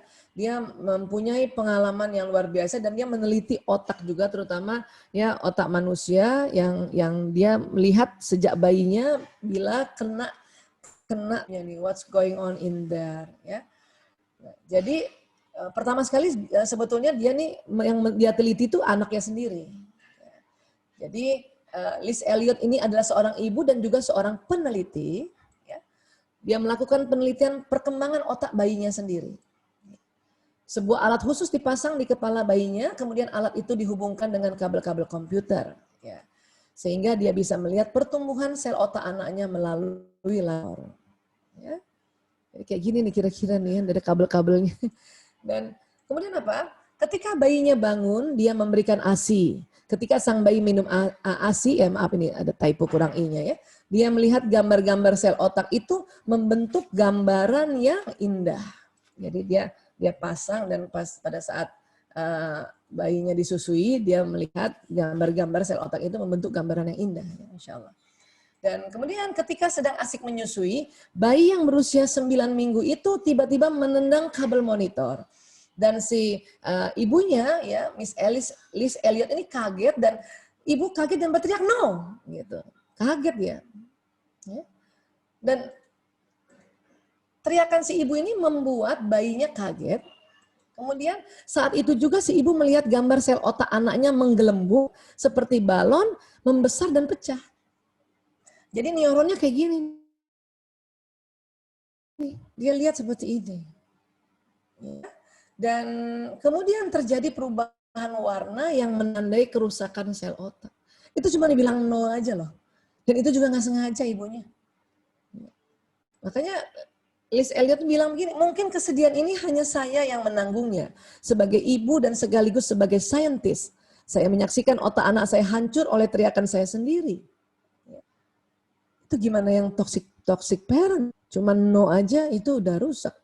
Ya, toxic parent ya mungkin toxic parent itu dari anaknya di dalam rahim udah jengkel sama anaknya, mungkin nggak siap. Makanya pas anaknya lahir ya dibentak terus, itu kayak apa itu yang rusak itu di otaknya. Kasihan kan? Terus nanti ya kadang-kadang orang tua toxic parent nih ya ya sembarangan ya, atau istilahnya ya mau tahu beres aja, dia titip di pesantren, titip di anak sekolah, diminta sekolah yang betulin. Ngerusakin kan, ini bahayanya toxic parent. Saya gemes soalnya sama toxic parent karena saya setiap hari lihat toxic parent yang anaknya yang kena narkoba itu berulang kali saya sampaikan begini supaya apa? Supaya kita mulai belajar untuk ya kalaupun kemarin toxic parent, oke sekarang berhenti ya, lakukan hal yang baik. Saat memasuki usia 5 tahun, perkembangan otak menjadi lebih tajam. Setiap pengalaman yang dirasakan anak akan membentuk sinaps. Itu yang tadi saya bilang, sinaps, koneksi kayak listrik tadi ya. Perkembangan otak anak dipengaruhi oleh lingkungan anak. Bila anak mengalami pengalaman negatif, maka otak yang membentuk ingatan negatif. Karena sinaps yang terbentuk ingatan negatif tersebut akan membentuk trauma. Ya. Bahkan dia membengkak itu neuronnya, menggelembung. Itu kenapa? Karena listriknya itu terlalu cepat ya, terlalu cepat. Bahkan kalau ada beberapa gambar MRI tentang otak, terutama anak yang sudah kacau dan kayak narkoba, itu bolong-bolong tuh, rusak itu, angus-angus gitu. Ya. Dan kalau udah kayak gitu direhabilitasi susah. Ya. Kami sebagai petugas rehabilitasi tuh kadang bingung gimana mau dibetulin ini. Ya. Bisa sedikit aja dibetulin udah syukur banget itu. Tapi kadang-kadang orang tua menuntut harusnya bisa dibetulin. Ntar dulu Pak, siapa yang ngerusakin? Ya. Jadi dampak anak sering dimarahi apa sih? Anak menjadi pemarah, ya. Apalagi kalau memang wataknya yang watak keras, ya. Karena wataknya keras, ya. Tapi anak yang watak tidak keras saja harusnya baik, dia jadi pemarah kalau sering dimarahi. Apalagi anak mempunyai percaya diri yang buruk, apalagi anak memiliki sifat egois dan keras kepala, ya. Anak juga suka menentang dan anak menjadi trauma dan depresi. Saya kalau ada orang tua bilang, Bu Aisyah, anak saya suka menentang, suka membantah. Saya bilang dulu, coba cek dulu Bu, dari umur berapa dia bilang kayaknya, oh barangkali watak ya Bu. Tapi Ibu bagaimana pola pengasuhannya? Saya sih berusaha untuk ya selalu lembut, berusaha Bu Aisyah, paling sekali-sekali kelepasan ya. Oh itu berarti watak Bu, tenang aja, itu masih bisa kok dibetulin ya. Tapi kalau gimana selama ini, ya saya gemes banget Bu Aisyah. Kalau dia begini, saya bentak aja. Dia kalau nggak dibentak nggak bisa jalan, nggak mau ngerjain. Nah itu berarti toxic parent. Ya, berarti ya dia menambah ya kesulitan anak untuk menemukan dirinya. Ini. Kemarahan tidak mengajarkan apa-apa terhadap perkembangan si anak. Dalam Quran nggak ada sama sekali untuk didik anak dengan kemarahan. Ya. Tadi betul sekali ya Ustadz Jamaluddin mengatakan Islam ini sangat indah. Dia mengajarkan hal-hal yang sangat indah. Adapun penelitian-penelitian ini kan hanya mengobservasi, ya, mengobservasi apa yang terjadi. Tapi betul-betul kembali lagi ke Quran. Ya. Justru membuat renggang nih kemarahan antara orang tua dan anak. Anak akan merasa tidak nyaman dan takut karena perilaku orang tuanya. Ya, jadi nggak ada tuh ngajarin apa-apa. Tapi kalau nggak dimarahin, dia nggak mau ngerjain. Itu mah kepaksa. Dan akan ya menimbulkan luka batin itu. Ya. Jadi kalau kita mau belajar bahwa di otak manusia ini terdiri ya ada satu yang disebut batang otak ini dia. Batang otak disebutnya otak reptil. Otak reptil ini Allah ciptakan sesungguhnya untuk melindungi misalnya dari orang jahat, dari binatang buas. Sehingga kalau misalnya kita lagi jalan-jalan keluar rumah ya, nauzubillah min dzalik, kemudian kita dihadang oleh orang yang membuli kah, ada orang mencopet kah, ini ya otak reptil langsung bekerja. Itu secara otomatis, itu sudah didesain oleh Allah begitu. Ya. Apa respon dari tubuh kita kalau diserang dari luar? Fight or flight. Serang orang itu atau kita kabur aja gitu. Atau kita diserang oleh anjing, itu otak ini cuman bilang sama tubuh, pokoknya dua aja, fight or flight. Serang tuh anjing, lempar apa aja yang ada di dekatmu atau kamu kabur, gitu. Itu namanya batang otak, otak reptil. Ya. Tapi sekarang kita, apalagi sedang wabah, otak reptil ini di dalam rumah pun tegang. Kenapa? Karena virus corona sudah bisa masuk ke rumah juga, terus nggak kelihatan lagi ya. Kalau anjing aja masih kelihatan, macan aja masih kelihatan, ya, copet aja masih kelihatan. Ini kita agak tegang nih. Nah, yang tegang otak reptilnya ini, itulah pada saat ya sektor pendidikan belum dibuka semuanya, bahkan masih harus lockdown dan kembali belajar di rumah, makanya orang tua tegang. Orang tua tegang, anak juga tegang. Nah, kalau anak tegang itu, ya dia nggak bisa mendengar apa-apa gitu. Ya. Karena apa yang dinasehati orang tua, apa yang diajarkan orang tua tuh harusnya masuknya di neokorteks yang di depan sini. Kalau nggak dimarahin, dia nggak ngerjain. Memang Bu, memang ayah bunda, kalau ayah bunda marahin anak, itu kan batang otak tegang. Dia tetap dengar apa yang bundanya suruh. Dan dia langsung kerjakan memang, karena turun perintah itu di sumsum tulang. Ya, ayo belajar gitu ya. Dia langsung tegang, memang perintah ini. Tapi ya perintah itu dia hanya jalani satu selain terpaksa, kedua hanya ingat 1 kali 24 jam. Perintah itu. Besok lupa lagi. Kenapa? Sebetulnya yang kita harapkan, peraturan, nasihat, ajaran-ajaran itu masuknya di sini. Di mana itu? Neokorteks. Ya, karena di sini ini bisa lama ini. Ilmu yang di sini ini bisa lama. Tapi kalau kita bentak anak, ya, otak reptilnya tegang, itu ilmu yang masuk di sini atau nasihat atau arahan atau perintah hanya masuk di batang otak. Itu hanya ingat 1 kali 24 jam. Itu short memory. Ya. Sama kalau kita belajar, kalau zaman dulu ya mau ujian, belajar tengah malam, itu belajar malam namanya SKS, sistem kebut malam, itu kan otak reptil tegang. Itu ilmunya nggak masuk di sini, cuma di sini. Memang kalau ujiannya besok kita ingat. Tapi kalau guru bilang, ya ujiannya ditunda 3 hari, selesai itu. Maka dia harus belajar ulang. Kenapa? Karena masuknya di batang otak ini, reptil, otak reptil. Ya. Kemudian ada apa lagi? Limbic system, sistem limbik. Ini dia, sistem limbik. Otak mamalia. Ya. Jadi bukan hanya manusia yang punya limbic system, hewan golongan mamalia juga punya limbic system. Ini ngatur apa Bu Aisyah? Ini mengatur emosi. Jadi manusia ini ya, otaknya lengkap Allah desainnya. Ada sifat reptilnya, ada sifat mamalianya. Jadi kalau ada orang sifatnya kayak buaya, ya ada tuh gitu ya, buaya darat gitu, itu emang ada otak reptilnya ya. Atau ada orang sifatnya kayak ular, licik, nah itu memang ada otak reptilnya. Ya, dan tambah lagi otak mamalia di sini. Ini makanya kita ya Allah sering berfirman ya di dalam Quran bahwa manusia itu ya sifatnya kayak binatang, terkadang malah lebih rendah dari binatang. Kenapa? Karena di otak itu ada otak binatangnya memang. Nanti yang membedakan apa? Ini neokorteks. Neokorteks manusia lebih tebal. Ya. Yang punya limbic system dan otak reptil ini juga pada hewan mamalia juga punya. Ya. Tapi neokorteksnya mamalia lebih tipis. Ya. Makanya mamalia juga bisa diajarin kan, monyet bisa diajarin anjing. Dan mereka juga punya emosi. Siapa pencinta kucing, kucing juga bisa sedih, kucing juga bisa takut, kucing juga bisa gembira, bisa sedih, ya, bisa senang gitu ya. Nah ini. Cuma nanti neokorteksnya manusia yang lebih lebar. Kalau reptil hanya punya otak reptil ini, dia nggak ada limbic system, nggak ada neokorteks. Dan semua ilmu yang dipelajari, semua nasihat, arahan, ajaran itu diharapkan masuknya paling depan ini, di belakang dahi kita. Ada istilahnya prefrontal cortex. Ya. Ini Bu Ayah Bunda, karena kesepakatan internasional, ya kami tenaga medis kalau membahas tentang otak manusia atau tubuh manusia, kita terpaksa pakai bahasa Latin supaya universal. Ya. Mungkin tidak perlu dihafal, yang penting kita tahu bahwa oh ada otak reptilnya, ada otak mamalianya, oh otak-otak yang tempat ilmunya. Ya, dan pengalaman dan sebagainya. Nanti bagian sebelah sini ini ada tentang wataknya, ada tentang bakatnya anak-anak. Itu yang sering istilahnya multi kirimkan, ada sudah masukkan mendesain di dalam otak setiap orang. Ya. Nah, ini tadi Islam berasal dari kata salama atau aslama, artinya selamat dan berserah diri. Tentunya berserah diri pada Allah Subhanahu Wa Taala, dan ajaran Islam mengandung keselamatan.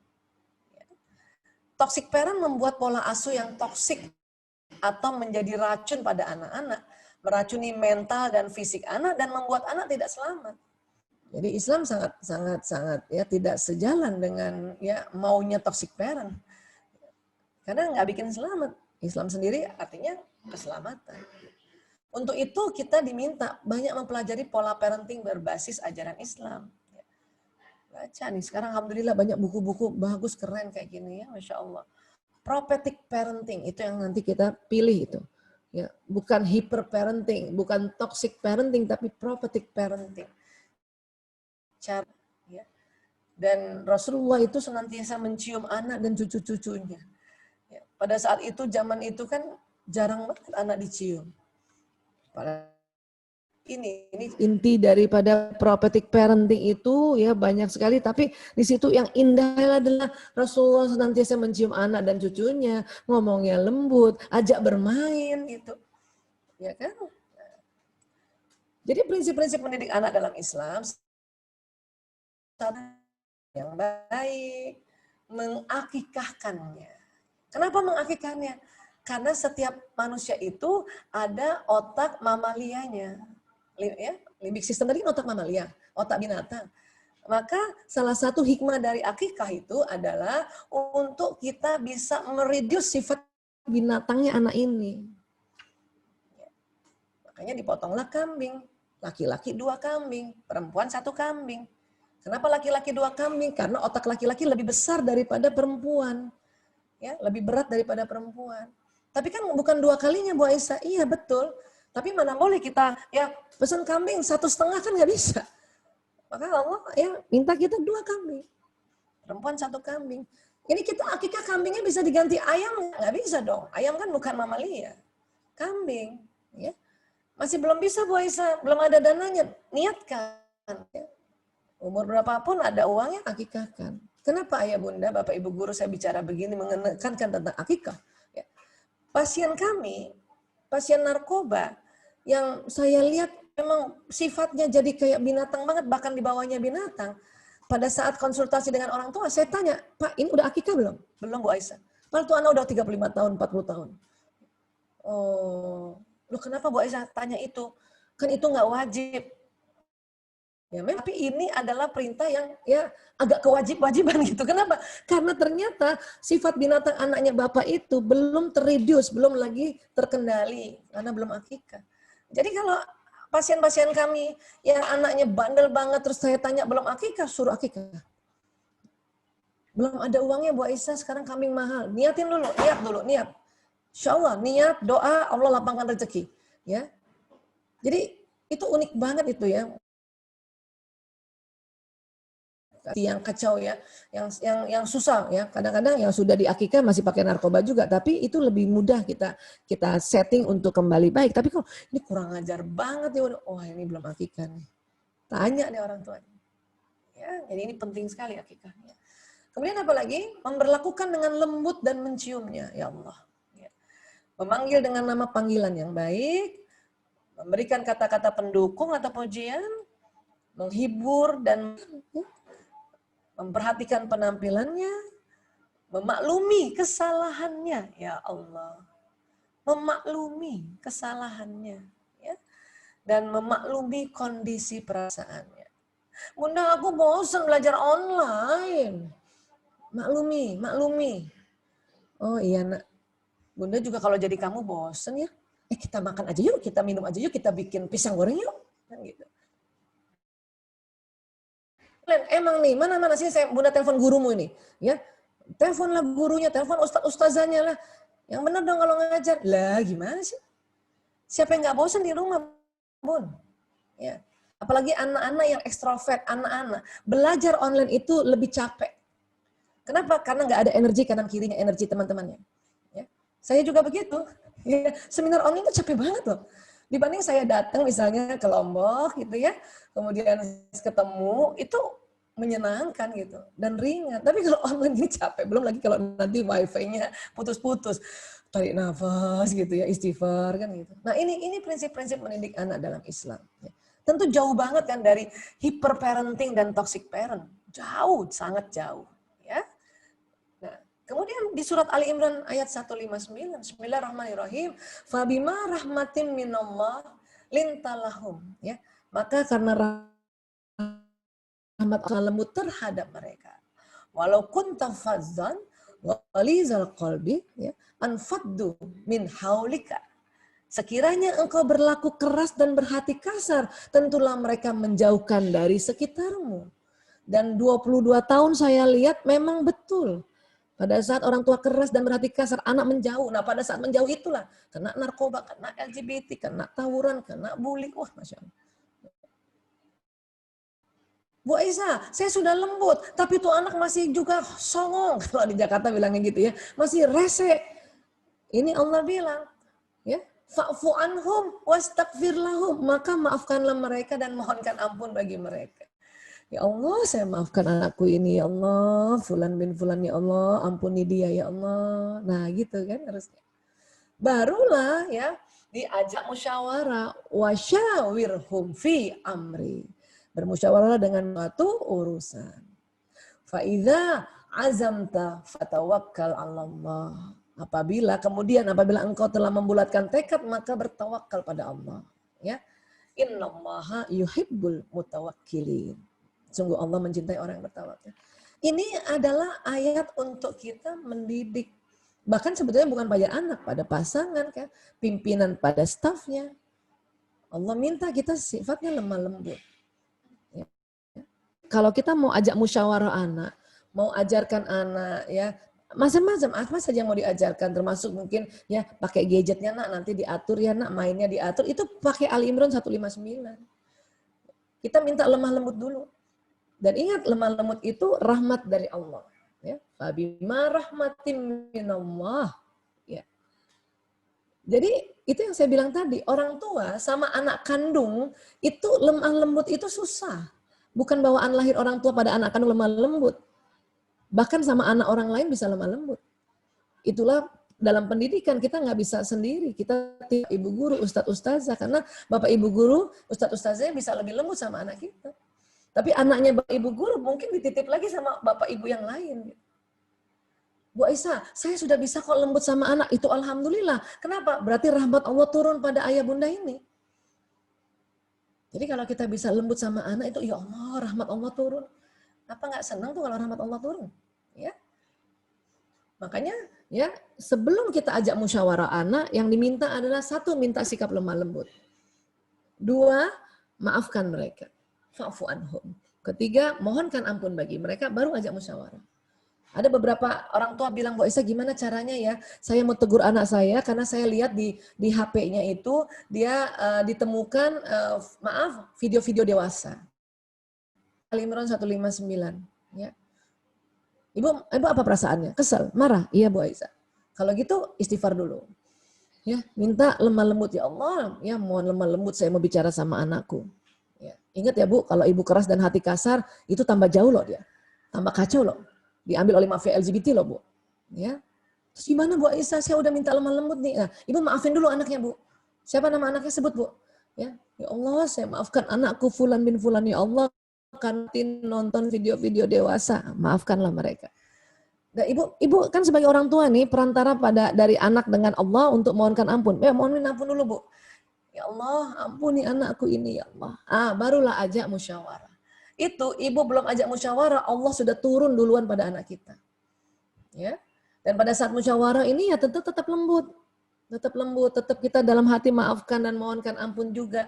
Sehingga pada saat mendapatkan solusi ya, apabila engkau telah membulatkan tekad, kemudian bertawakal. Banyak orang tua ragu. Saya sudah negosiasi, saya sudah ngomong sama anak saya. Katanya sih, dia bilang, iya maaf itu nggak sengaja, nanti saya berhenti. Orang tuanya ragu, apa iya ya? Yang benar, emang dia bisa berhenti? Jadi nggak tawakal. Kalau anak udah bilang, saya minta maaf bunda, saya nggak sengaja lagi main, dia keluar pop-up-nya, saya iseng aja. Padahal sudah bilang ini ya, apabila engkau telah membulatkan tekad maka bertawakallah pada Allah. Sungguh Allah mencintai orang yang bertawakal. Ini sebetulnya yang kita diminta oleh Allah. Ali Imran 159. Ya. Nah, ini sekali lagi ya, di dalam otak manusia ini ada otak emosi atau limbic system, ada otak mamalia. Inilah makanya kita harus akikahkan anak-anak. Ya, karena saya lihat sendiri anak yang nggak diakikah itu lebih susah direhabilitasinya. Ya, lebih susah ditundukkannya dibanding yang sudah diakikah. Ya. Dan ada apa sih Bu Aisyah di otak emosi ini? Ya, itu ada berbagai jenis nafsu di situ. Dan digabungkan dengan ilmu emotional intelligence itu ternyata di limbic system itu ada berbagai jenis level emosi. Kok kayak tangga Bu Aisyah? Karena setiap level emosi itu dihitung atau diperiksa. Dia ada gelombangnya. Paling bawah itu frekuensinya paling rendah itu adalah ya emosi-emosi yang kategorinya lawamah, yang berlara diri. Apati, sedih, takut. Apati apa sih Bu Aisyah? Putus asa. Seorang bunda rasanya sedih berkepanjangan berminggu-minggu maka bisa putus asa. Putus asa berkepanjangan bisa satu lagi yang namanya depresi. Depresi itu di bawah lagi. Dia adalah level emosi yang tidak lazim. Itu sudah ada gangguan namanya. Ya, kalau udah depresi harus bawa aja ke dokter, ya, dokter psikiater. Kalau masih apati sendiri. Ya. Kemudian di atas takut ada las buru-buru nih. Kalau kita selalu buru-buru, bangunin anak sholat subuh buru-buru, cepetan. Ya, pada anak habis sholat subuh kadang-kadang kan itu ada budaya juga tuh anak-anak habis sholat subuh tidur lagi. Kita bangunkan untuk belajar online, buru marah-marah. Ya. Tapi kan itu saya semangat Bu Aisyah cepetannya beda. Semangat tuh di sini. Kalau semangat itu pakai senyum. Tapi kalau buru-buru pakai marah itu las namanya, rakus. Jadi las, anger, marah, kesel, jengkel tuh di sini. Pride, sombong ini masuk kategori nafsu amarah. Ya. Kemudian mulai dari courageous semangat, acceptance menerima, peace damai dan pencerahan enlightenment ini masuk di mutmainnah. Dan ini energinya positif, makin tinggi makin positif. Dan ini dikategorikan adalah pada saat kita melakukan sesuatu dengan emosi semangatkah atau menerima, bersyukur, damai dan rasanya cerah. Kalau bunda dititipkan sekarang anak untuk belajar di rumah, tapi nemenin anaknya kesel, marah-marah, itu berarti di sini. Berarti kita nemenin anak itu nggak ikhlas. Terus gimana dong Bu Aisyah? Saya emang capek sekali semua pekerjaan dari tadi malam saya kerjain. Apalagi saya mau mens. Itu ibu-ibu kalau mau mens itu ya. Termasuk anak perempuan kita ya. Kalau mau mens itu perasaannya nggak enak, moodnya nggak enak. Iya bunda, kita paham. Kalau gitu cepat-cepat bunda naik dulu ke level atas. Baru mengerjakan sesuatu. Lagi mau nyetrika, kesel. Ya, macam-macam gara-gara air kurang dan sebagainya ya, tapi terus ya tetap terus menyetrika, itu berarti nyetrikanya nggak ikhlas. Jadi gimana Bu Aisyah? Ya berhenti dulu, ya, duduk dulu. Kata Nabi kalau lagi marah berdiri suruh duduk, ya, duduk masih marah rebahan, tenang, rileks, tarik nafas panjang, istighfar, ta'awuz, istighfar, supaya apa, naik nih levelnya nih. Nah baru tuh ciri-cirinya apa Bu Aisyah? Udah enak perasaan, udah bisa senyum. Nah, baru lanjutin kerja. Supaya apa? Kerja kita di zona ikhlas. Termasuk kita nih, ya saya kan juga termasuk nih mengajar ya, apalagi untuk pecandu narkoba, saya ini gurunya gitu. Nah, pada saat mengajar saya cek dulu perasaan saya di mana nih ya. Sedang sedih, sedang marah, atau sudah semangat. Kalau belum semangat, saya duduk dulu di sini. Ya, duduk, tarik nafas, ta'awuz, istighfar, doa dulu, ya, baru tuh semangat. Minimal semangat. Makanya pas waktu kita mengajarkan sesuatu pada siapapun, insya Allah itu masuk kategori zona ikhlas. Bu Aisyah, kalau pencerahan ini apa ya? Pencerahan ini sudah diteliti oleh para ilmuwan ya. Apa coba? Habis baca Quran. Keren ya? Juga baca artinya juga. Baca tafsirnya, itu mungkin pencerahannya yang 1000. Saya baca Quran cepat-cepat Bu Aisyah, ya mungkin sudah sampai damai, kan enak juga kan? Itu hebatnya Quran ya, nggak tahu artinya, baca cepet-cepet aja udah sampai peace, damai. Apalagi tahu artinya, Masya Allah. Apalagi Bu Aisyah dari pencerahan ini sholat. Tapi sholatnya yang tumakninah tapi ya. Ya. Apalagi itu dari mendengarkan nasihat oleh guru-guru kita. Mendengarkan nasihat juga dari ustadz-ustazah yang lain ya. Mendengar buku tentang motif, itu bisa sampai di pencerahan.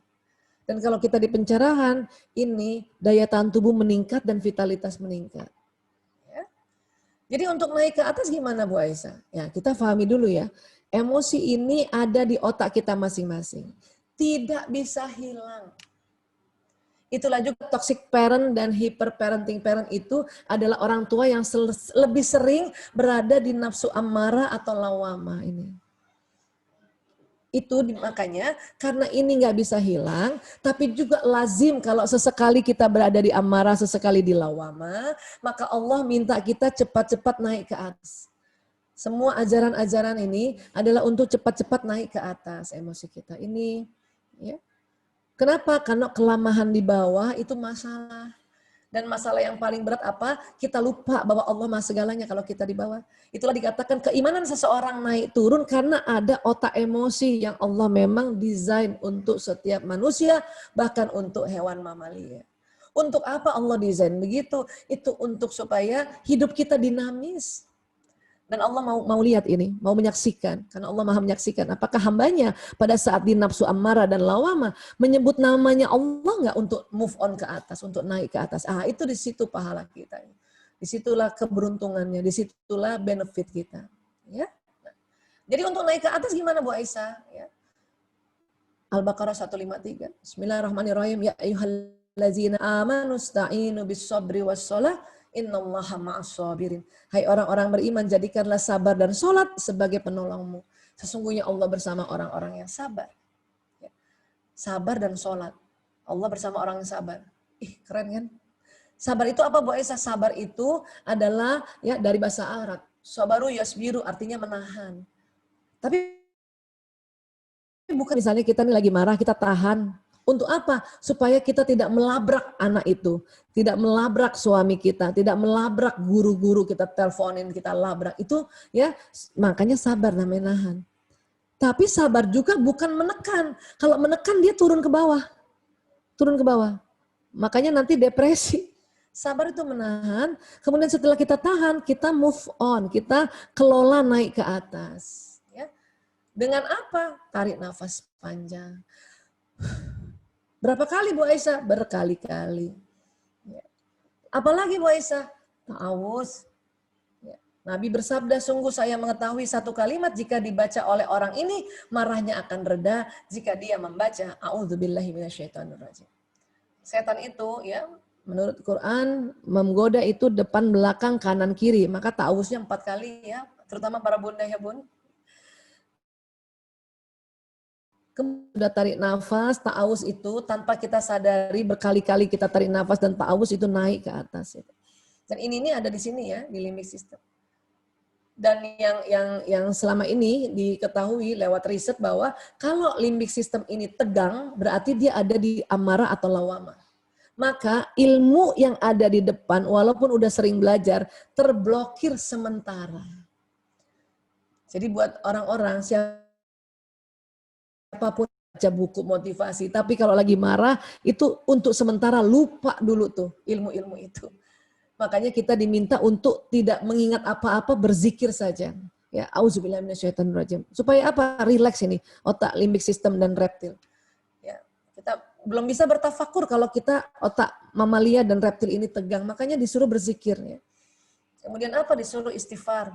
Siapa saja rutin membaca istighfar, maka Allah akan memberikan solusi atas setiap kesulitannya, penyelesaian bagi setiap permasalahannya, dan Dia akan memberinya rezeki dari jalan tak terduga. Ya Allah. Jadi kalau kita anggap sekarang ini sulit, maka kita disuruh rutin baca istighfar. Rutin itu bukan hanya setiap hari ya, tetapi diperbanyak. Ya, dalam sehari itu dirutinkan. Jadi Allah memberi solusi atas setiap kesulitan. Kalau kita anggap ini anak-anak belajar di rumah dan kondisi ini wabah ini masalah, maka kita baca istighfar, diminta rutin baca istighfar karena Nabi bersabda bahwa Allah Subhanahu wa taala memberikan penyelesaian bagi setiap permasalahan.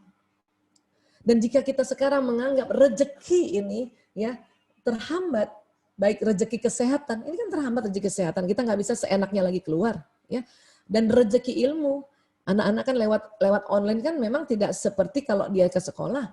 Ya. Bahkan rezeki yang beneran itu yaitu materi ya uang ini sedang terhambat, kita untuk rutin baca istighfar. Dan Allah ya dijanjikan oleh Nabi, Allah Subhanahu Wa Taala memberi rezeki dari jalan tak terduga.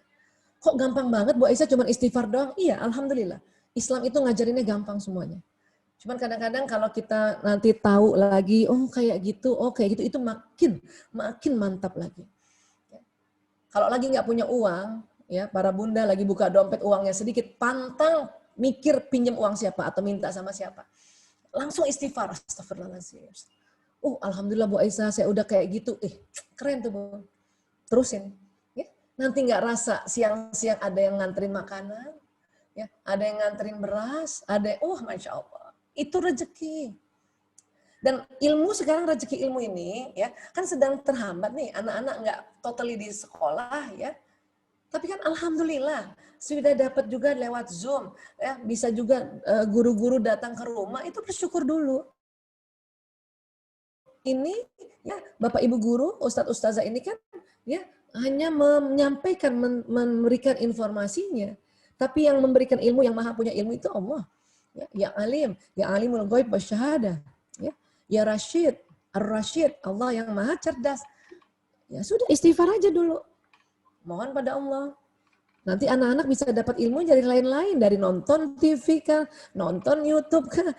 Ya, sedang bermainmu juga, sedang baca buku cerita dia dapat ilmu.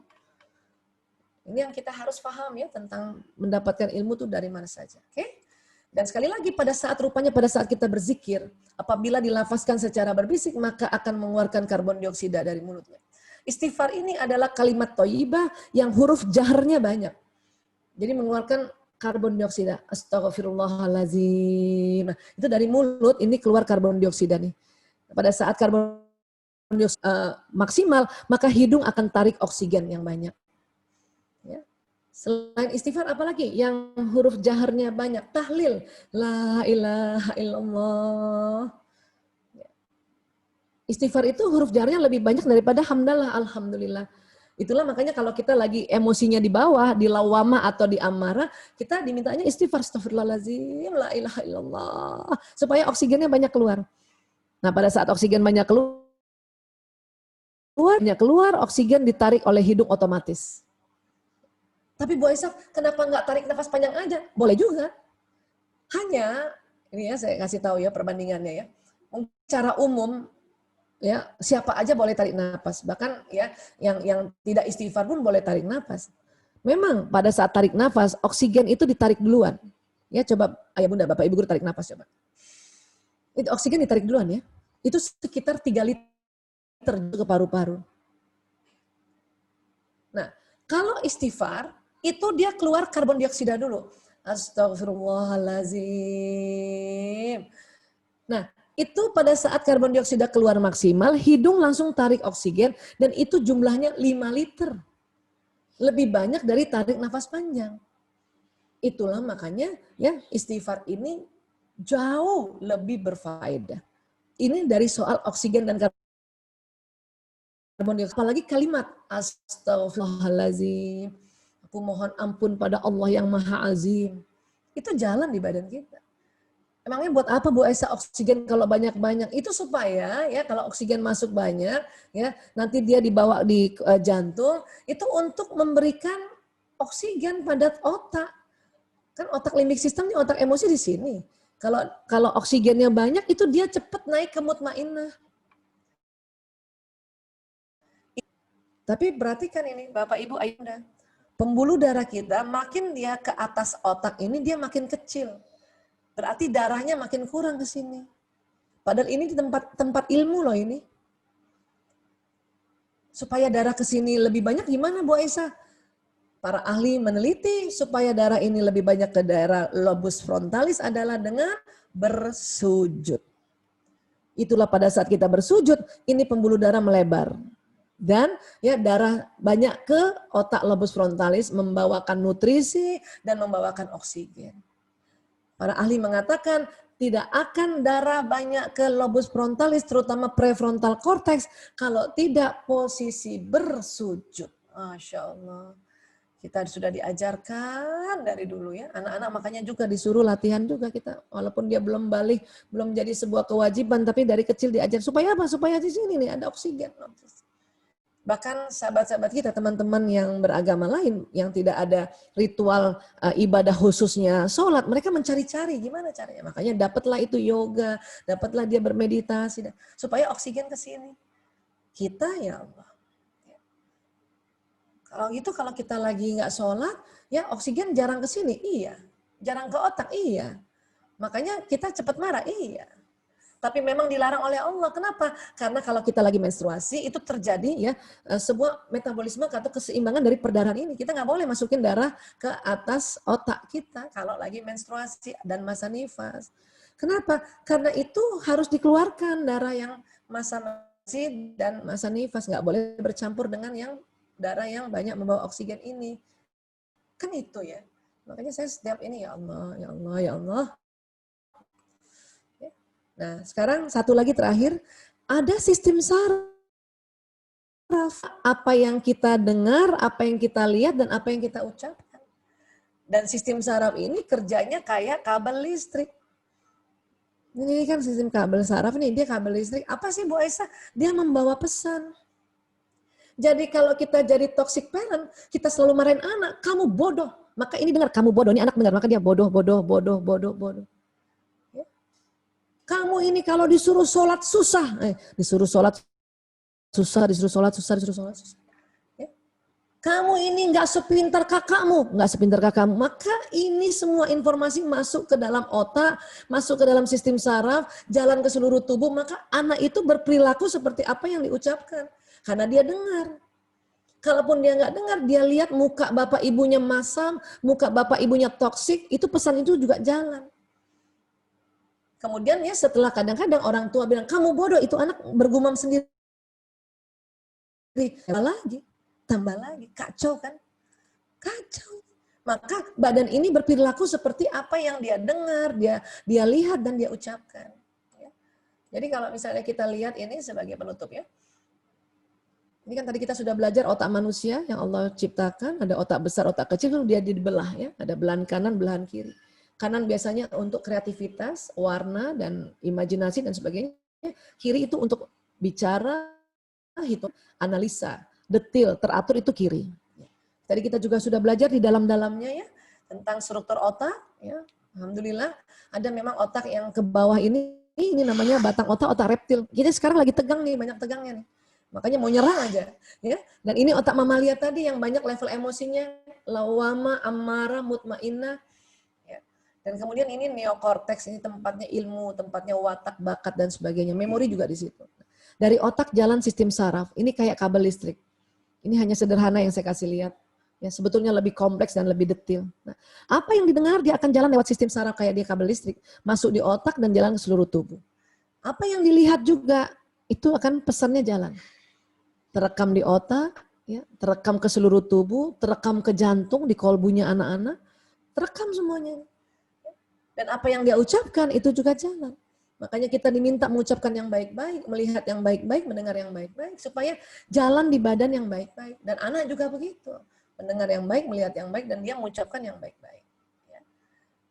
Ini karena dia jalan. Itulah makanya mengapa kita setiap melakukan apa-apa, kita ya lillahi ta'ala, karena itu benar-benar. Kita baca basmalah aja, bismillahirrahmanirrahim, ini jalan bismillahirrahmanirrahim. Dengan nama Allah yang maha pengasih lagi maha penyayang. Dan diteliti, ya, salah satunya ada penelitian dari Ustadz Agus Mustafa, Insinyur Agus Mustafa, ya, Kiai Haji Agus Mustafa di Airlangga, Surabaya. Ya. Itu sel tubuh manusia, kalau dapat pesan kata Allah, mereka gembira sekali. Gembira. Ya. Makanya setiap melakukan apa-apa, bismillahirrahmanirrahim, jangan bismillahirrahmanirrahim, gembira nih badan. Ya Allah, ya Allah, ya Allah, dia jalan ini. Jalan. Ya.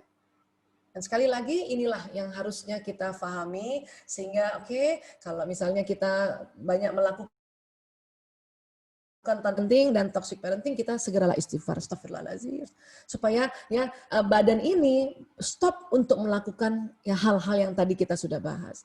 Bicara yang baik sama anak, kasih contoh. Kenapa dalam pendidikan itu ada suri tola, dan maka karena dia lihat gitu. Bundanya bilang, nah ayo sholat, terus anaknya masih melihat bundanya pegang gadget, itu nggak jadi loh. Apa yang dia dengar dengan apa yang dilihat nggak sejalan. Makanya ya ini penting sekali. Menyampaikan dia apa yang harus dia lihat, dan juga kita ajarkan anak untuk bicara yang baik-baik. Ya, kurang lebih seperti ini ya buat kita semua ya. Terima kasih sekali lagi kepada Bapak Ustadz Jamaluddin beserta Ibu dan seluruhnya, dan saya kembalikan ke Miss Novita ya. Terima kasih sekali lagi, wabillahi taufiq wal hidayah, wallahu a'lam bishawab. Assalamualaikum warahmatullahi wabarakatuh. Saya kembalikan ke Miss Novita. Ya. Terima kasih. Terima kasih Bu Aisyah atas sharing ilmunya yang sangat bermanfaat sekali. Kita mendapat pengetahuan yang baru tentang perkembangan otak dari sejak dalam kandungan sampai lahir, kemudian dewasa, bagaimana kita memperlakukan anak. Ini ada sesi diskusi Bu Aisyah. Ada orang tua siswa yang ingin bertanya. Ada Bunda Sasaki, silahkan Bunda Sasaki bisa langsung mengajukan pertanyaan langsung kepada Bu Aisyah. Karena waktu terbatas, di sini sudah pukul 11.30, jadi langsung ke pertanyaannya Bunda Sasaki. Jumat barokah ini ya. Bunda Sasaki, silakan di-unmute.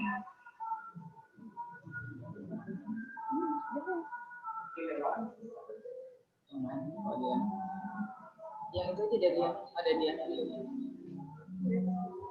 di chat. Ya, mungkin dibacakan saja di chatnya. Ya. Dibacakan.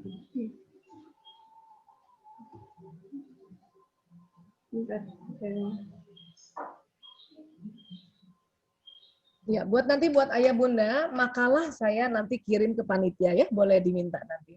Ya, insyaallah. Terima kasih Bunda Aisyah. Ya. Bacain aja. Ada dari Bunda Putra.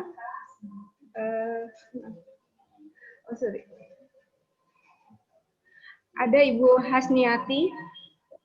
Mohon pencerahan tips untuk memutus mata rantai toxic parenting agar tidak diwariskan turun-menurun. Oke. Ya, jadi kalau kita merasa ya, rasanya kok kayak toxic parenting, ya sudah, kita istighfar langsung, astagfirullahaladzim. Ya, bertobat, sholat tobat untuk memberhentikan diri kita dulu sebagai orang tua agar tidak toxic, ya. Supaya anak juga ya tidak juga toksik pada anak kita. Tapi Bu Aisyah terlanjur, Bu Aisyah, ya ini apa saja ya. Saya terlanjur, anak saya sudah ya umur 7 tahun, selama ini saya gemes banget kalau ngajarinnya, jadi saya mungkinnya hyperparenting. ya, maka kita benahi diri kita dulu. Kita istighfar sebanyak-banyaknya, kita benahi diri kita. Ya, tadi saya sudah bilang sholat tobat, mohon petunjuk sama Allah pada Allah untuk ditambahkan ilmu, tinggikan kecerdasannya untuk menjadi ya prophet parenting. Nah, mulailah kita belajar gimana ya caranya ya, boleh membaca, boleh sekarang ya searching YouTube teknik-teknik belajar dalam sebagai orang tua dalam Islam itu udah sering banyak banget sekarang ya. Mulai belajar, isi dulu. Ya. Terus apa? Kenapa anaknya kan udah terlanjur tahun kan 10 tahun, minta maaf pada anak. Panggil dia. Ya. Nah, Bunda mau bicara? Ya, oke. Ya. Nah, ya kemarin itu Bunda kasar, keras, ya. Kamu rasa nggak Bunda kayak gitu? Ada anak enggak loh, nggak rasa loh.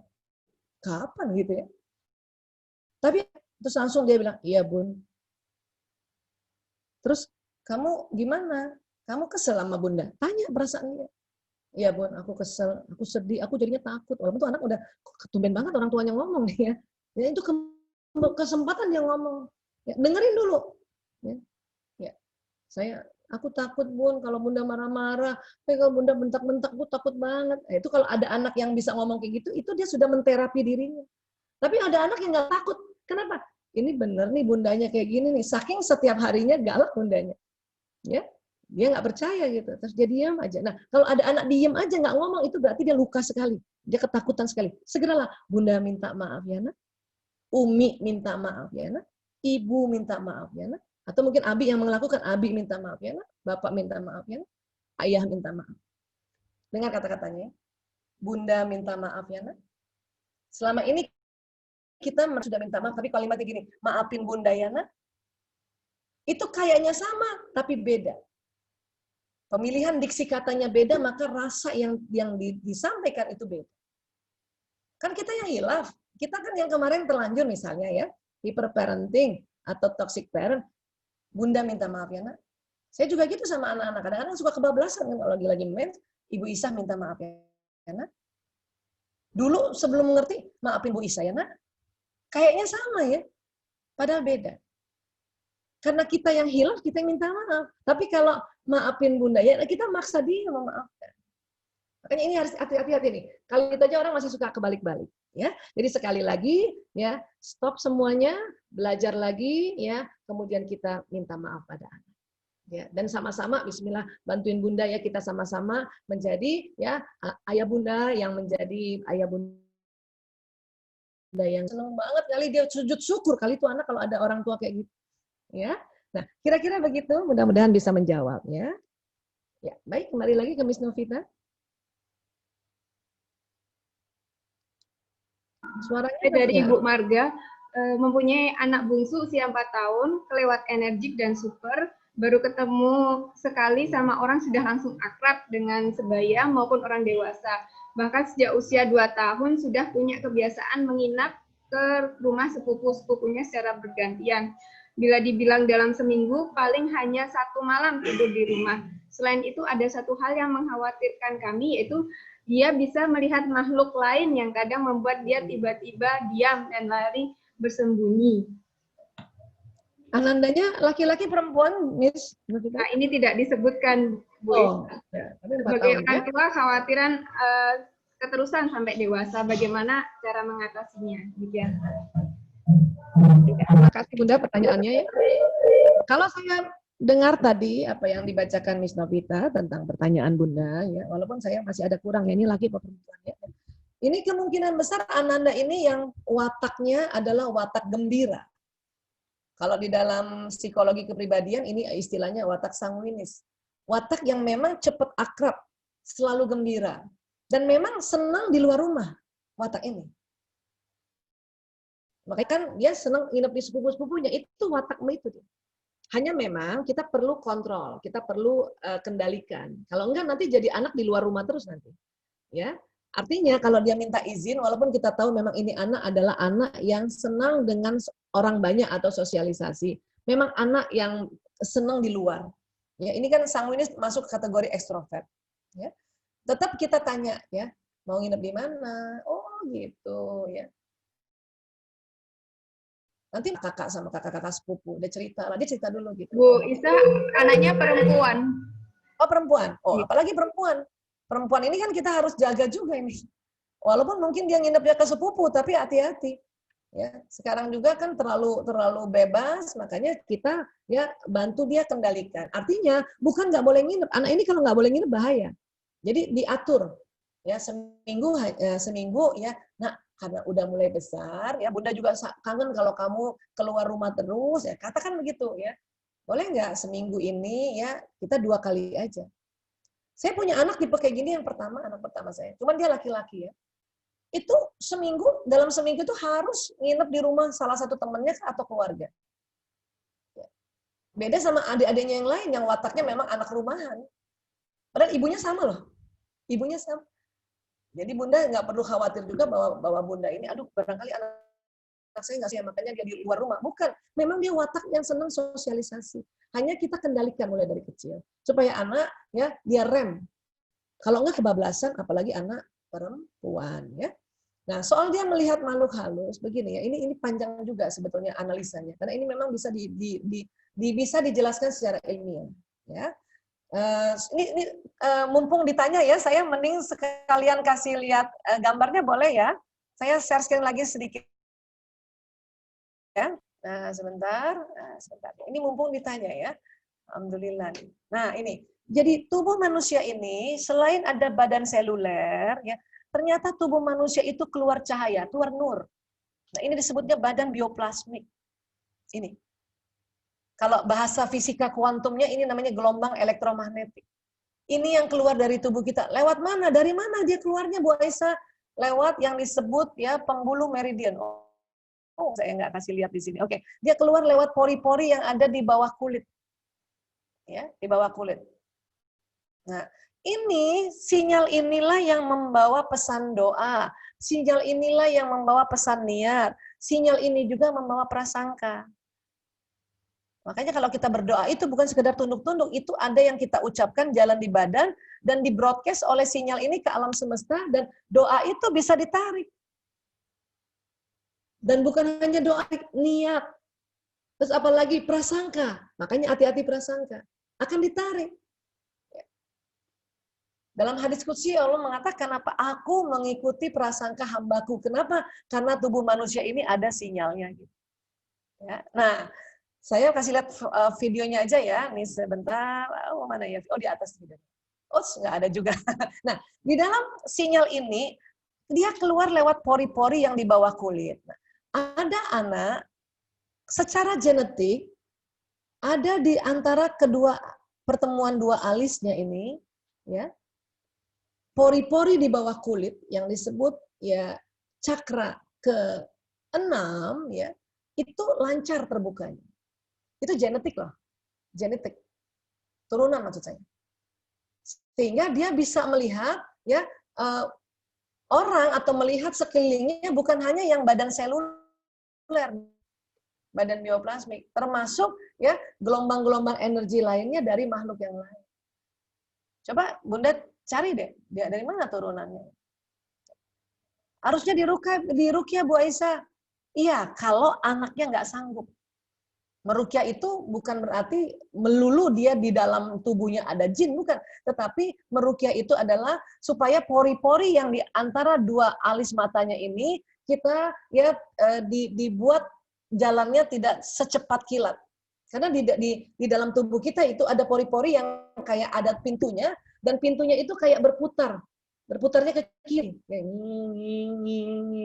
Gitu. Dan cepat sekali. Ya, cepat sekali. Kayak orang bertawaf itu.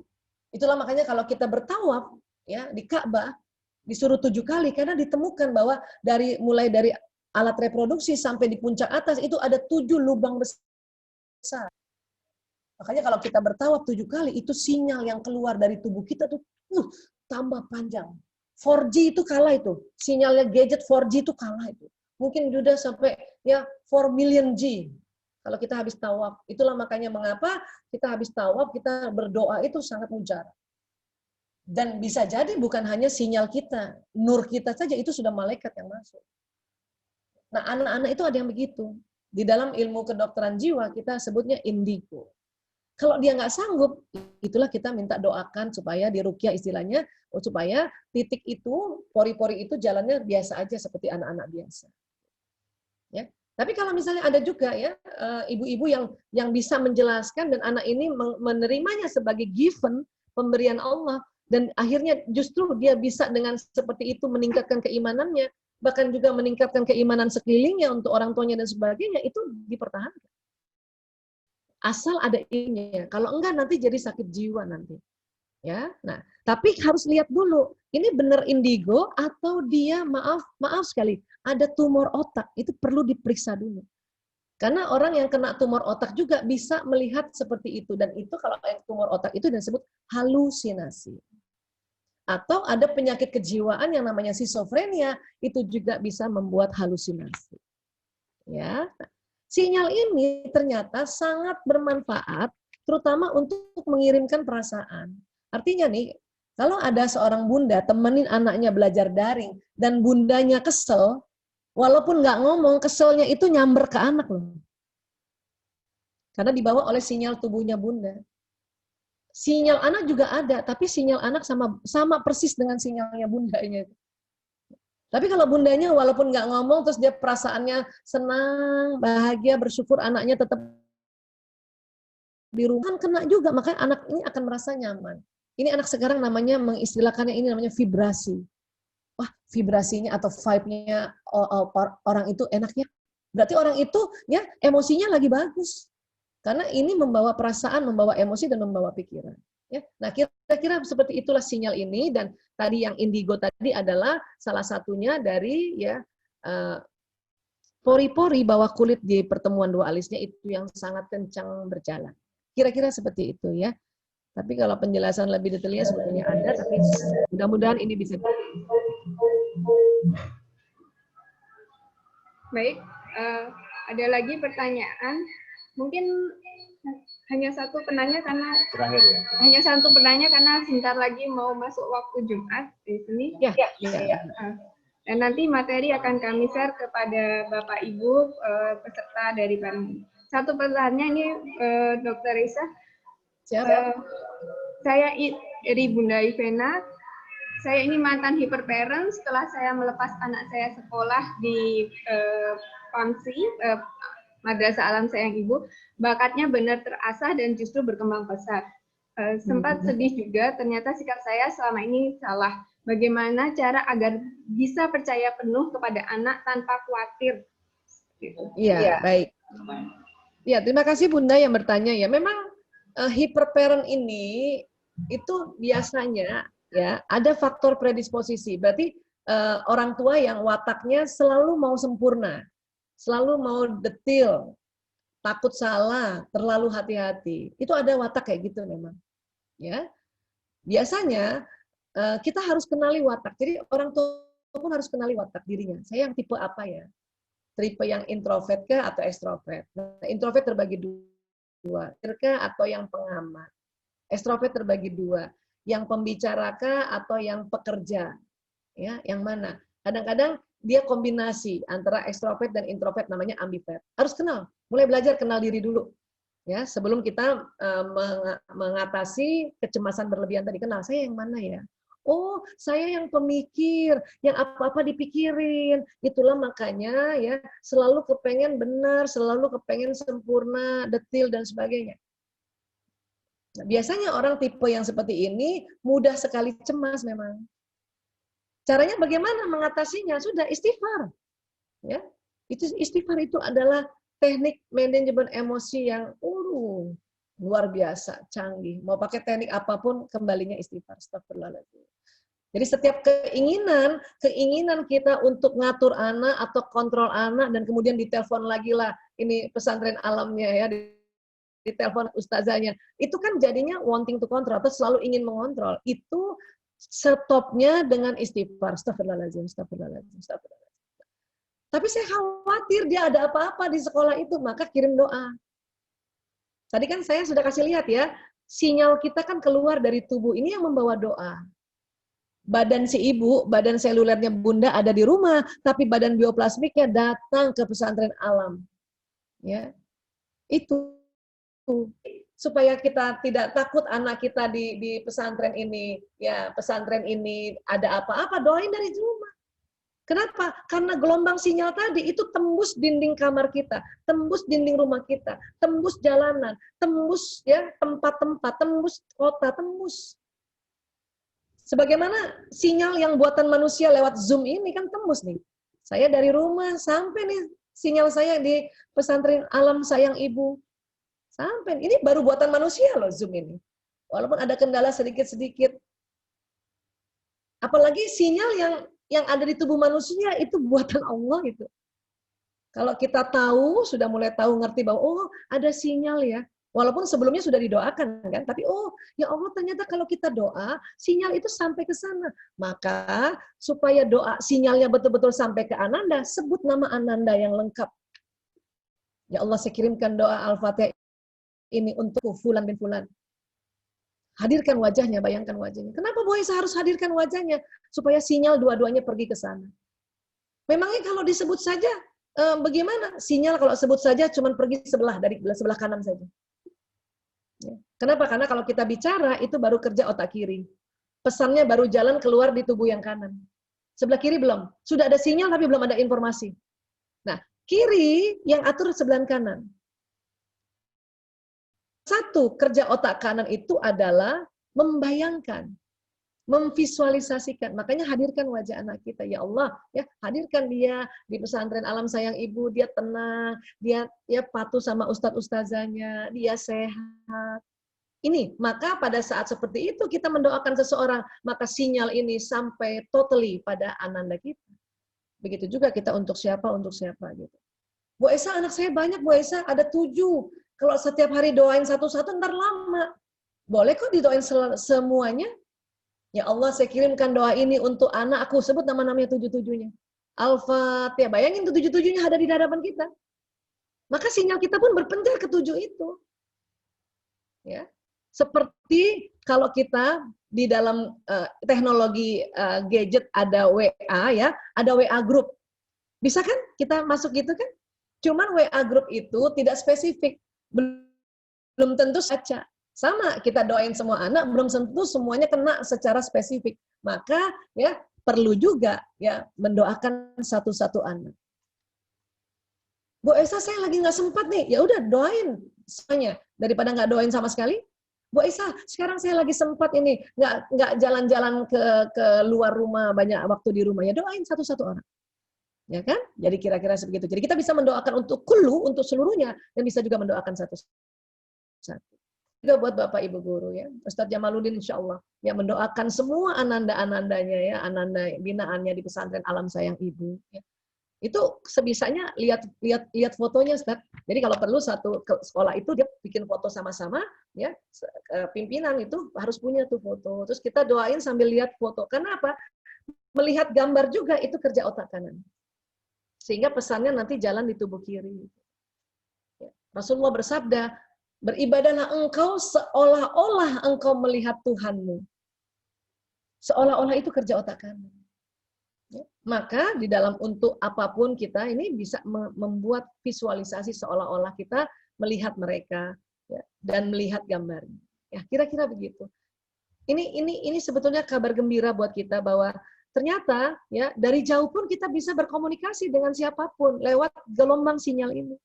Itulah zaman dulu belum ada teknik jet. Kenapa raja di Samudra Pasai bisa kenal di Raja Ternate, bisa tahu? Itu karena mereka saling memberikan doa tadi, memberikan sinyal. Itulah istilahnya telepati dulu. Kok jauh-jauh kok dapat? Iya orang jauh bisa. Sinyal ini bisa tembus. Karena kalau kita bisa bicara energi itu sudah tidak pakai batasan dinding. Sangat dekat. Terus tahunya mereka dari mana nanti ada kok kayaknya Samudra Pasai ngomong sama saya. Itulah yang disebut intuisi.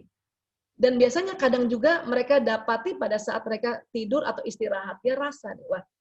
Jadi orang tua zaman dulu tuh kenceng banget feelingnya. Kenapa? Karena sinyalnya kenceng. Dan belum ada saingan dengan sinyal provider-provider. Kalau sekarang kita saingan sama provider nih. Sama si XL, sama Indosat. Makanya ya kita disuruh ulang-ulang doanya ya supaya kenceng juga sinyal kita. Ya, kira-kira begitu buat ayah bunda semuanya ya, kencengin doa, kencengin doa. Ya, baik, terima kasih. Mungkin udah saatnya sholat Jumat ya. Sudah azan kan di sana? Kalau di sini Terima jam 11 kasih kali. Ibu Isa. Dia. Ini mungkin sebagai penutup terakhir ada closing statement dari Ustadz Jamaluddin. Ya. Assalamualaikum warahmatullahi wabarakatuh. Ini sudah sholawat di sini, berarti sudah harus gerak masjid. Ibu Aisyah, terima kasih banyak atas ilmunya. Alhamdulillah. Pertemuan kita tidak lama, sebentar, tetapi saya kira ini auranya tadi radiasinya akan insya Allah kuat dan akan lama di orang tua di kami, sinyalnya di kami dan semua orang tua. Kami berharap Bu Aisyah suatu saat bisa datang ke madrasah kita, pesantren kita, dan bisa menatap langsung, tidak hanya dengan beda kan tatapan langsung dengan jadi badan seluler dengan badan bioplastiknya hadir. Ya. Sekali lagi Bu, terima kasih banyak. Mohon maaf karena waktunya sudah kita tidak mungkin lagi. Bapak Ibu guru, kemudian orang tua, mohon maaf waktunya untuk berdialog juga tidak cukup leluasa. Tapi insya Allah nanti kita dapat kontak lagi. Video Bu Aisyah banyak juga di YouTube, itu bisa ditonton Bu, insya Allah. Ilmunya sangat luar biasa. Sekali lagi terima kasih, mohon maaf. Jazakumullah khairul jaza. Assalamualaikum warahmatullahi wabarakatuh. Baik, jazakumullah khairan katsiran. Saya selaku moderator dan sekaligus bawa acara dalam Zoom Parenting hari ini, saya mengucapkan terima kasih sebanyak-banyak pada Dr. Aisyah Dahlan atas ilmunya, atas sharingnya pengetahuan baru bagi orang tua dan juga guru Ustazah di pesantren Al-Quran Ibu. Untuk ayah bunda dan peserta Zoom Parenting hari ini, nanti insya Allah akan di-share dan ada video yang sudah kami rekam bisa di-share. Sebelumnya kami mohon maaf atas kekurangan dan kesalahan ada yang kurang berkenan. Saya ucapkan terima kasih banyak bergabungnya ayah bunda dalam ini. Saya cukup dengan Alhamdulillah. Assalamualaikum warahmatullahi wabarakatuh. Assalamualaikum warahmatullahi wabarakatuh. Saya ingin minta nomor beliau sebenarnya. Nomor Bu Aisyah nanti. Siap Ustadz Jamaluddin, nanti kami kirim ya. Insyaallah. Jazakallah khairan, insyaallah sukses selalu. Ya. Umi juga Umi. Ya, ini sih saya. Alhamdulillah, senangnya bisa jumpa.